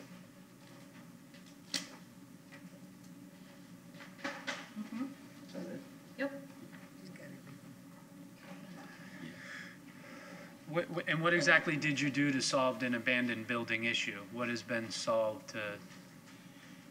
The building's clean, outside's fixed.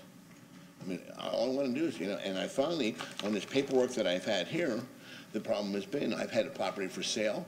Everyone that goes down to the city of Clearwater, they tell me that it's not with compliance or doesn't have any use. They've booed up how many people that have want to rent it, lease it, or buy it. I would like nothing but, you know, it's clean, it's looking good. I want to open it. Is there power, water, anything, Yes. any utilities at the building? Yes. There is? Are they turned on? What's that? Are they Yes. turned on? Oh, yes. Steph, do you want to give us direction on this as to how we would proceed? I mean, it's not to say you're not honest. We would love to sit here and say we can take your word and everything looks great, but without pictures or without, you know, staff there to say this has been declared. Postpone it till next month. So maybe just issue a continuance and give Mr. Cant, give you time to see the property? Continue it to next month? Will that help? I'm fine. I'd like to be able to walk in, get an occupational license today and open it up tomorrow. Yeah, but we need proof that you've done that, and we're willing to give you more time, a continuance, so you can bring some pictures back in, because they're worth 1,000 words. Sir, when was the last time you remember doing work on the property? It's been an ongoing thing because I keep having problems with some of the metal came down, I fixed it. Then someone dumped stuff in the yard, I cleaned it up. Then I had that, and I painted it. I painted it a long time ago. How long ago was that, when the metal Painted came it 2 down? years ago. And the concrete got dumped? I painted it 2 years ago. But when did the concrete get dumped? How long ago was that? It's happened numerous times. But when was the last time? Take a guess. 6 months? So it's not recently. No, but it's, yeah. I mean, I've cleaned it up and then more appears. And now more appeared when they're putting the new light poles out front. But see, you have to understand, that's why Mr. Cantrell said it's not in compliance. Right. Because it's an ongoing problem. Well, because when they're doing the construction, with the new light poles, they busted it up and moved it over here. I cleaned it up, and they busted it up and moved it again. And it was a mess out there again, and I cleaned it up again. It's just an ongoing thing. Every time I clean it, Did you call the city about that? Right. I've had no luck. I mean, utilities, you know? No, to be honest with you, I haven't. I've just been over and over and over, just clean it and clean it and clean it. I mean, it's not my mess. But Yes, sir. I don't mean to jump back and forth, but Inspector Cantrell, when was the last time you saw this property? I drove by it about 3 weeks ago when it was brought to my attention that an affidavit of compliance or non-compliance was never done. Okay. Now, and when you drove by 3 weeks ago, it was not in compliance? Not at that time. Okay. And the board, for your consideration, the compliance date was November 26, 2017. Right. So that's why I was a little confused. Now, I think the gentleman testified that he was still doing work on it 6 months ago. So even if he was in compliance 6 months ago, that was January of 2019, which means that he had been out of compliance for at least 18 months. So I think if you were to weigh it, and this would just be an argument, but if you were to weigh the evidence, you would find that Inspector Cantrell's testimony would certainly be more credible than the gentleman's testimony, and find that he is out of compliance as of the date that Inspector Cantrell found him to be out of compliance. And therefore, you would issue an order creating a fine. Excuse me, what was the date that it was found in compliance? Never.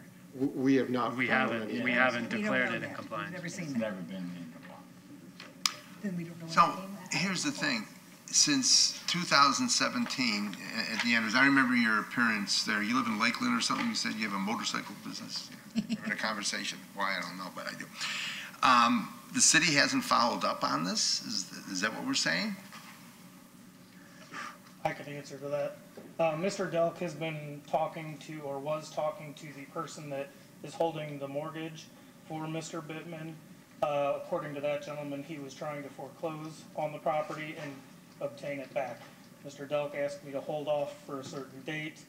At that time, or some months after that, is when I transferred to my new position, and here's where we are. Yeah, we are, okay. No, we're- So, I would say this, why don't we just continue this to next month? Yes. In the meantime, he states that he's in compliance, let it be verified by the inspector, and because it's only his word that we can take that it wasn't in compliance, and if not, then you're not in compliance, or you are, one or the other will. Unless you like a few minutes and I can get pictures sent to my phone. Yeah, except that I think that he's. We going want- to need to That's prove fine, that let him he go was by it, he'll see it.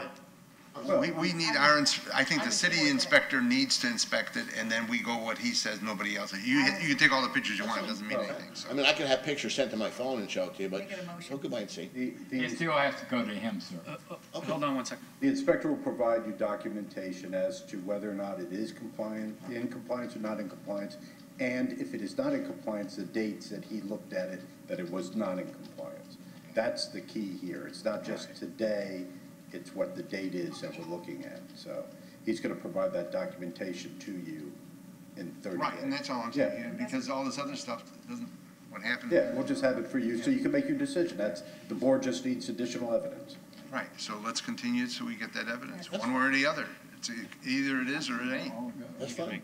I suggest we continue this case till next month's meeting Yeah. date, which is July You want to make a motion or I make a motion? July 24th. Is that a motion you're making, or? Yes. I'll second that motion. Second. All in favor, aye? Aye. Opposed, nay? Does that make sense to So you? you understand, Yeah. he's gonna go and check? Yeah, you're gonna go by, he'll look at it and be fine. If it's not in fine, I'm in trouble. Is there anyone else here to speak to affidavits of noncompliance? Yes, sir. Please come forward, state your name, address, and which affidavit we're discussing. Is he sworn? Tim Savio, 1004 Lotus Path, Clearwater. Tim, have you been sworn in? Yes, I was. Thank you. I need to know what case we're on here. 1574 Tioga Avenue. I haven't found that yet. I'm sorry, what's the address? 1574 Tioga Avenue. First, I got a notice to be here June 24th, which was 2 days We ago. don't have you on our docket here. Well, I At was- that address, anyway. I was ordered to appear here today, but they had the date By whom? wrong on the What's the name on the return? notice of hearing, Municipal Code, City of Clearwater, I guess that's us. Nilda Espinoza, Housing Inspector. First, they had the date wrong on the 24th, so I was here 2 days ago. It does say Wednesday, but it says 24th. So I came on both days. Now I'm here and there's, And it's not on the agenda? No, We don't have we it. can't find it. But if that's the name, we follow. Can you let staff see that, let them peek at that No, real? I know, I remember that. Yeah. I know we talked about the continuance of this because of the date issue.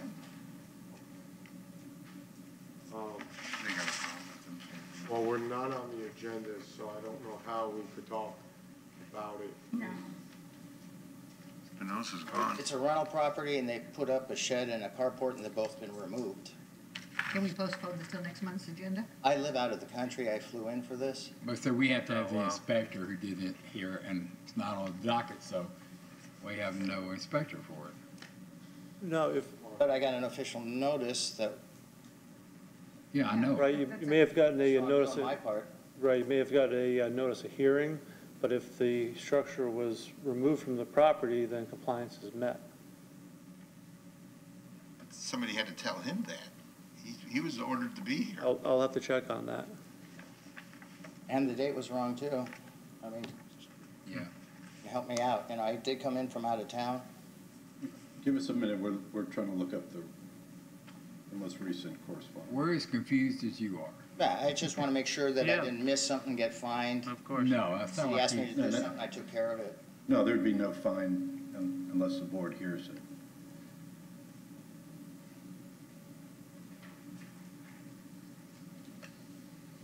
It might work out where we can hear it. That's what we'll have to find out. I'd rather hear it because it's been taken Oh, care I of. I'd like to understand get that, but we have rid to of go it by, being pending. we have to go by what the, Sure. what the court says, or the clerk say. My apologies, I'm trying to access documents from another building, and it's not fast.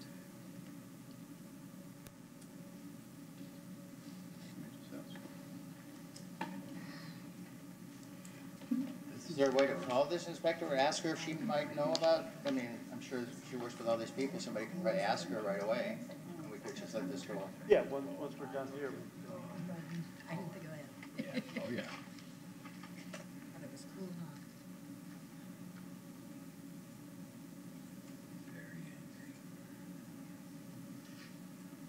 Body language, okay. Mm-hmm. The two issues that have been taken care of.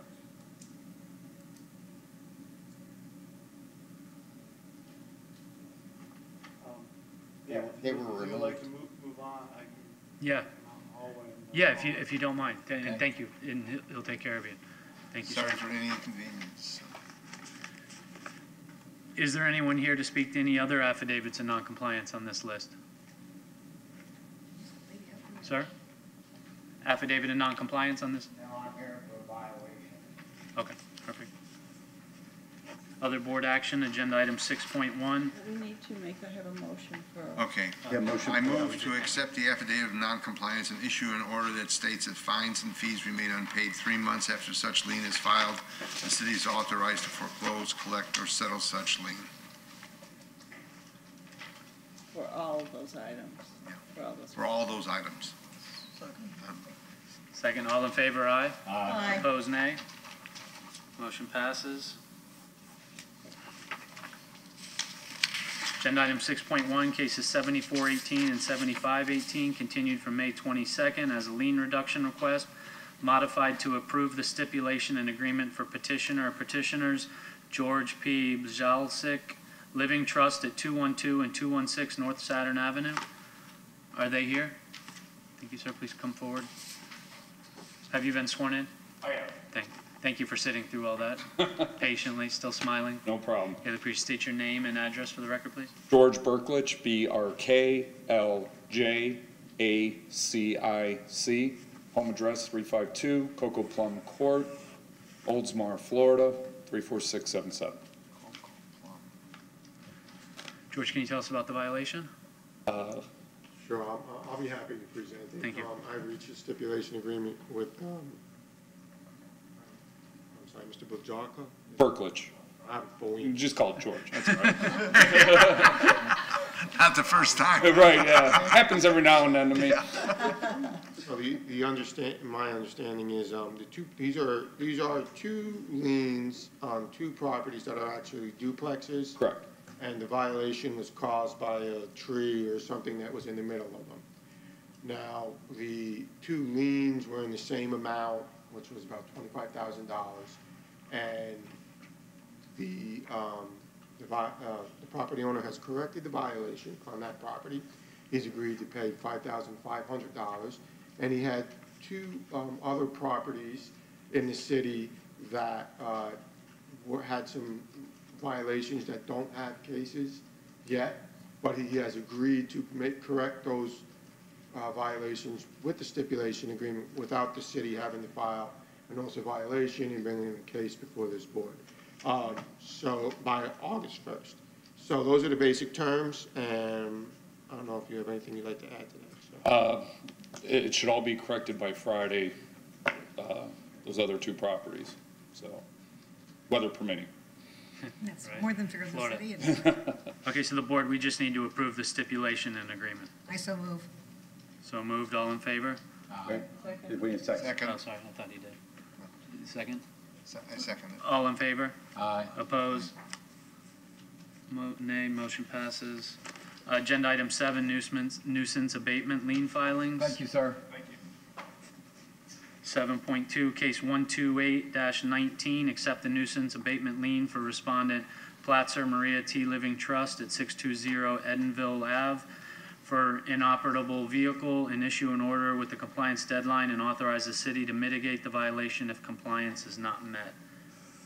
Is anyone here for that case? Yes, sir. I am. Thank you. Please state your name and I'm address. Charles Voigt. My mother is very sick. She's 80. Sir, have you been sworn in first? Have you been sworn in? Yes, sir. And your last name is B-O-I? how? G-H-T. B-O- B-O-I-G-H-T. Thank you. Thank you, ma'am.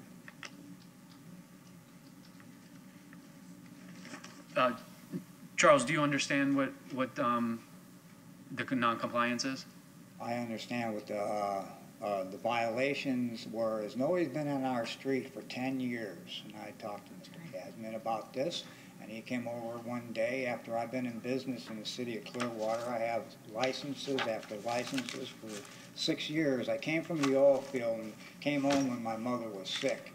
Sorry about And that. then I worked 29 years in the oil field, and I came home and I started my own business so that I could be near, okay? And then the issue that for 10 years, nobody's been down our street. Okay, well, I've been in business 6 years, and I haven't seen anybody from the city except for when we build something or somebody, they come by and they check it, like I put a roof on my house not too long ago. I don't have any complaints from the city or anything else, and I put the roof on, they came over and inspected it, and then Mr. Cadman comes by and all of a sudden knocks on my door and says, hey, you got business trucks? Well, yes, sir, I do. I have business cards. People don't want to have you work for them if you don't have something that looks at least like this.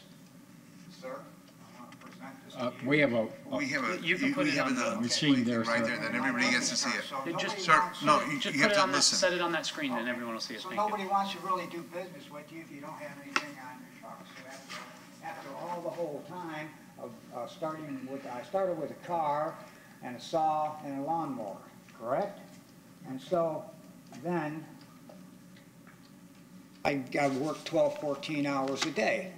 Okay, so I haven't seen nobody for 10 years. I lived in this house, but for 6 years I decided to start my own business because I had a little money left over from the Gotcha. oil field. Okay, can you see this fine enough? Yeah, no, those are fine. Thank you. Okay, and so I didn't have none of this. I didn't have the white truck, or I didn't have the big white truck. And what all I had was the black car, and I started with a saw and all that, and I did go work for people, and the more I cut somebody's lawn, and somebody else asked me to do something else, and so on and so forth. And then I went and got my licenses, and I have all my licenses. Gotcha. Okay, Mr. I Boyd, also live on a commercial property, supposedly. Now, this is what you really need to look at. I have 2 fire hydrants in front of my house. My house also has all the lighting and everything else. It used to be called the Building Rain Tree Assistant Living Facility. Okay, it was okay. Well, I don't know anything about that. I didn't ask anything about that because I'm busy working 12, 14 hours a day trying to build my business from scratch. Right. Okay, as I didn't have this truck till last year, the bigger truck in this picture right here, I just got that. And then I put a wrap on it, that cost me $2,000. So then my mother was getting more sick and I'm trying to take care of the house. Then I fell and I got injured. I was really put out of commission 2 months ago. I fell and slipped and actually split my whole head open, and on the back side of it I hit a cinder block and busted my skull because it was raining at 9:30 at night. I was still loading the house up with shingles. Wow. Okay, and so here's the whole thing. So I got all these violations. So he comes up to me and I tell him, I really don't have time for this. But he says, well, nobody's been on your road for 10 years. Okay, well, that's not my fault. We got 8 or 9, 10 different business people that live on our road. They've all been shuffling and buying fences. I get it. Mr. White, I don't mean to be rude to interrupt you, and I understand and you've explained it well. If you don't mind just having a seat in that front row for a minute, let's let staff present I'm going to let him explain it to you. Yeah, let staff explain. He comes by and tells us that Oh, well, nobody's. Sir, allow him I to got come you. up now. You're good. Yes, Yeah. You're not Stand up. helping yourself. We want to help both sides get a resolution. Yep. You're I know okay. this Mr. house, I White, know thank you this so house. much. I know this.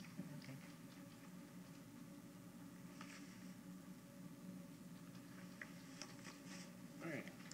Daniel Kasman, City of Clearwater Code Enforcement Inspector for 620 Edenville Avenue. This is case number 128-19. This particular case is only for an inoperative vehicle. Code section 3-1503.6 for outdoor storage inoperative vehicle. Just one violation at this time. The notice of violation was sent out on May 10th, 2019. And then the compliance date was May 31st, 2019, and the certified mail receipt was received on May 20th of 2019. I went to this location on the 3rd. I wasn't called in, but the biggest concern I saw was the large commercial vehicle. My aim was not the inoperative vehicle is this white Ford here. Okay. The initial concern was just the commercial vehicle. It's oversized, it's not allowed in a residential district, but again, that's not exactly what I'm speaking to today. I spoke with Charlie for a length of time. He was explaining to me that his area is zoned commercial because of a few reasons he gave me, and when I showed him a layout of the area, that showed him that it was zoned residential. But he still had some other things to say to that. When we were talking, I noticed that he did not have a license plate on his vehicle. I just said to him, you might need to get a license plate on your vehicle. You must display a current tag and registration. And he told me, well, I don't have the license plate on because the car needs repairs, so that's why there's no license plate on it. But I went back, I wrote up a few violations, I sent them all. Inoperative vehicle was just one of them. The others were grass parking, commercial vehicle, and home occupation. It does have a signed BTR. It was, I have a copy of it, but that's not pertinent so much to this case. But that is another one of the violations, but that won't be for a future code board meeting to address that. So May 3rd, didn't have a license plate on the vehicle. I went back in June 2nd, take a look again. Vehicle again does not have a license plate on it. And then again on the 21st, went by and still no license plate on the vehicle. That's the proof of that. Mr. Kasman, I have a question for you. Yes. Are you addressing the issue too of the stored vehicle out on the left side of his house? That has already been taken care of. That was another violation, the grass parking. Charlie did take care of that. No, not grass parking. No. The one under the tarp? The one underneath the That's tarp. that's the same one. It's Okay. it's parked properly now in the driveway. It's not underneath the tarp, because it's been there forever. Yeah. I know personally it's been there. There was only a few things we could talk about that day, and before I had to go, I was there for about an hour and a half speaking with Charlie about everything. I understand. So, Any other questions? So the issue is the Ford Explorer not having plates, and that classifies it as a abandoned vehicle, I guess? Inoperative vehicle. Okay. Thank you. Okay, thank you. Mr. White, step back up. Let's see if you can keep them there. But it's not an inoperative vehicle. I took the plate off because I have to, like I said to you, I got hurt 2 months ago and Gotcha. I was injured, so I couldn't send it to the shop to have it fixed. I needed to put some brakes and a few other things on it and then put it back in circulation, but it's not it runs fine. It's got a 5.0. But by code, if you don't have plates on it, it's classified as inoperative because you can't operate it because it doesn't have a plate. No, so it's in the driveway now, and I can cover it, but it's still one of my work trucks. And I say, I didn't have nothing. I But it earned can't be your everything, work and truck I've if you done a can't good use job for this. Tell me, how's a work truck if you don't have a plate on it? You can't use it. I'm using the big one that's right outside. You can go No, outside. we're talking about the Ford. We're only talking about the Ford. Just the Ford. Can you get that operable? Yes, I can. Can we get So- that plate Yes, updated and? I just need a little more time. I just Easy got fix, back okay. to work good again. What's a little more time? Month and a half at the most, and then everything will be up to snuff. All right, everything. Does any, board, do you have any additional questions? I We can would, but get it us- wouldn't do any good. We can get city staff I know recommendation. this house personally. I know you and I've How talked, you? you know, about your I other know. problems. It's not, Yes, it's residential. You know, I know. Mr. Cotton, thank you, Mr. Voigt. Can you give us a I've always been a good recommendation? And we worker can, for the city, no matter what I do.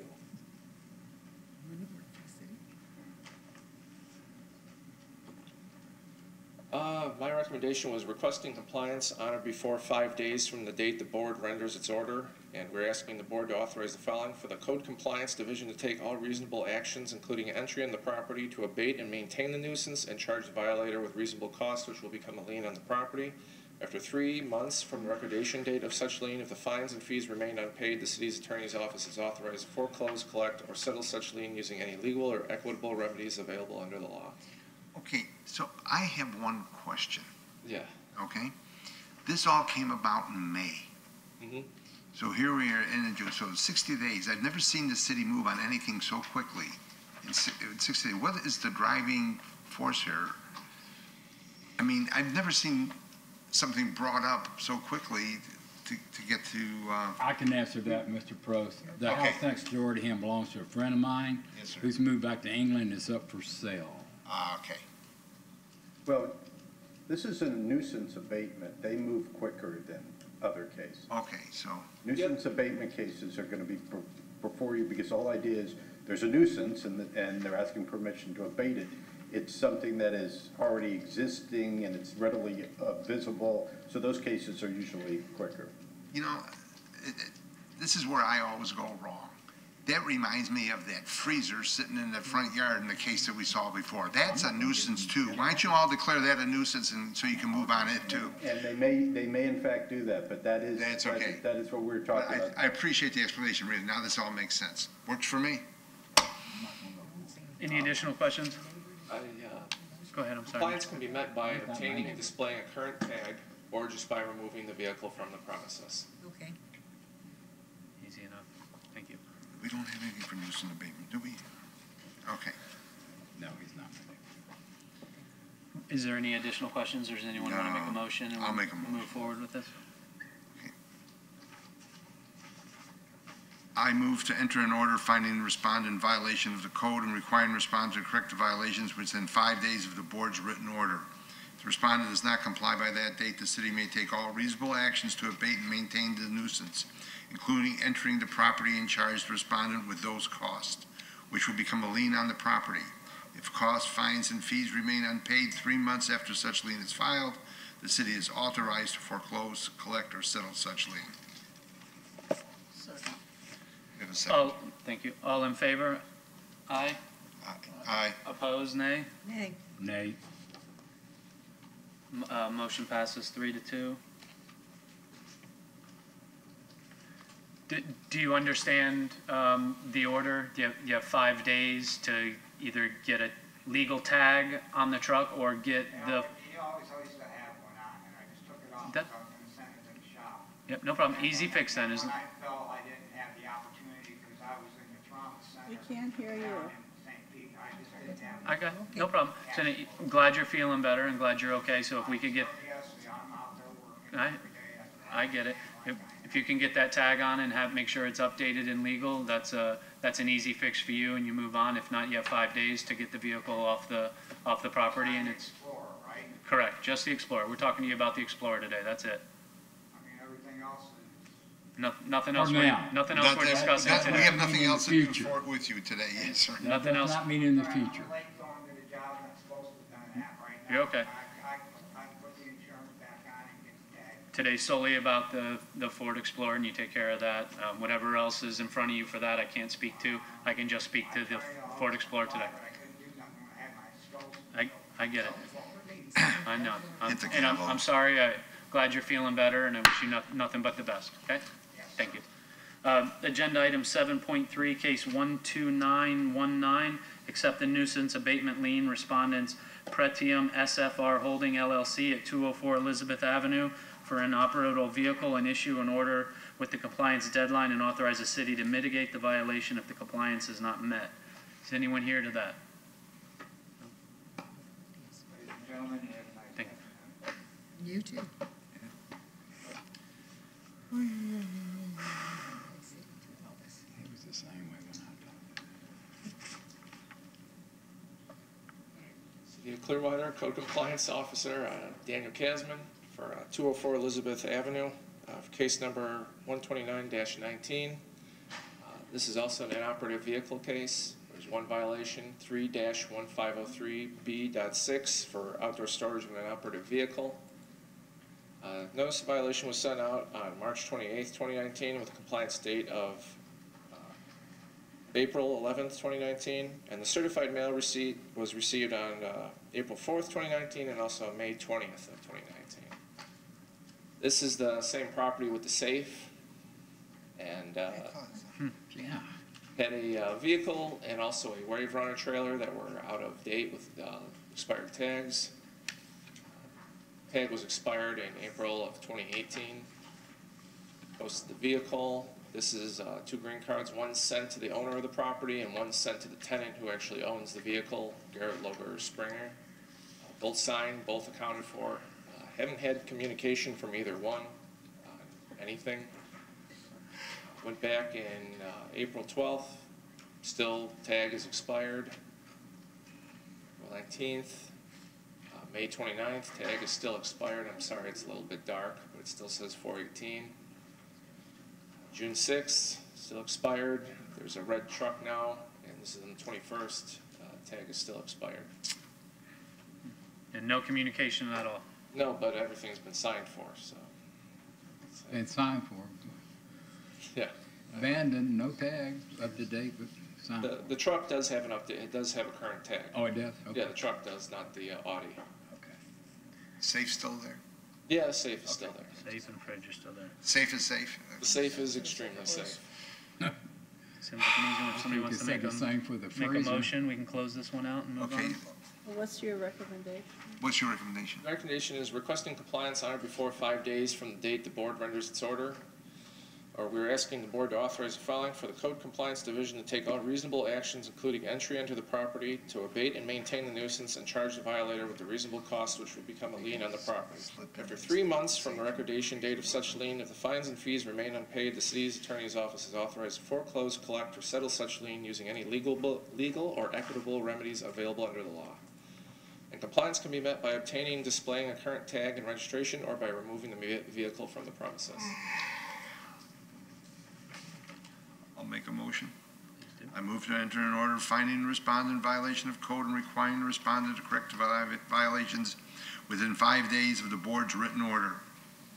If the respondent does not comply by that date, the city may take all reasonable actions to abate and maintain the nuisance, including entering the property and charge the respondent with those costs which will become a lien on the property. If costs, fines, and fees remain unpaid 3 months after such lien is filed, the city is authorized to foreclose, collect, or settle such lien. Second. All in favor, aye? Aye. Opposed, nay?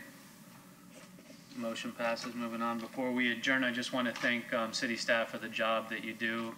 I know often it goes unappreciated and you probably do not hear it, but this is a key role that you do in protecting Clearwater and keeping it bright and beautiful like that screen says, so thank you for what you do. Me too. I think all of us. Aye. Adjourn. I'll make a motion, yeah. Thank you.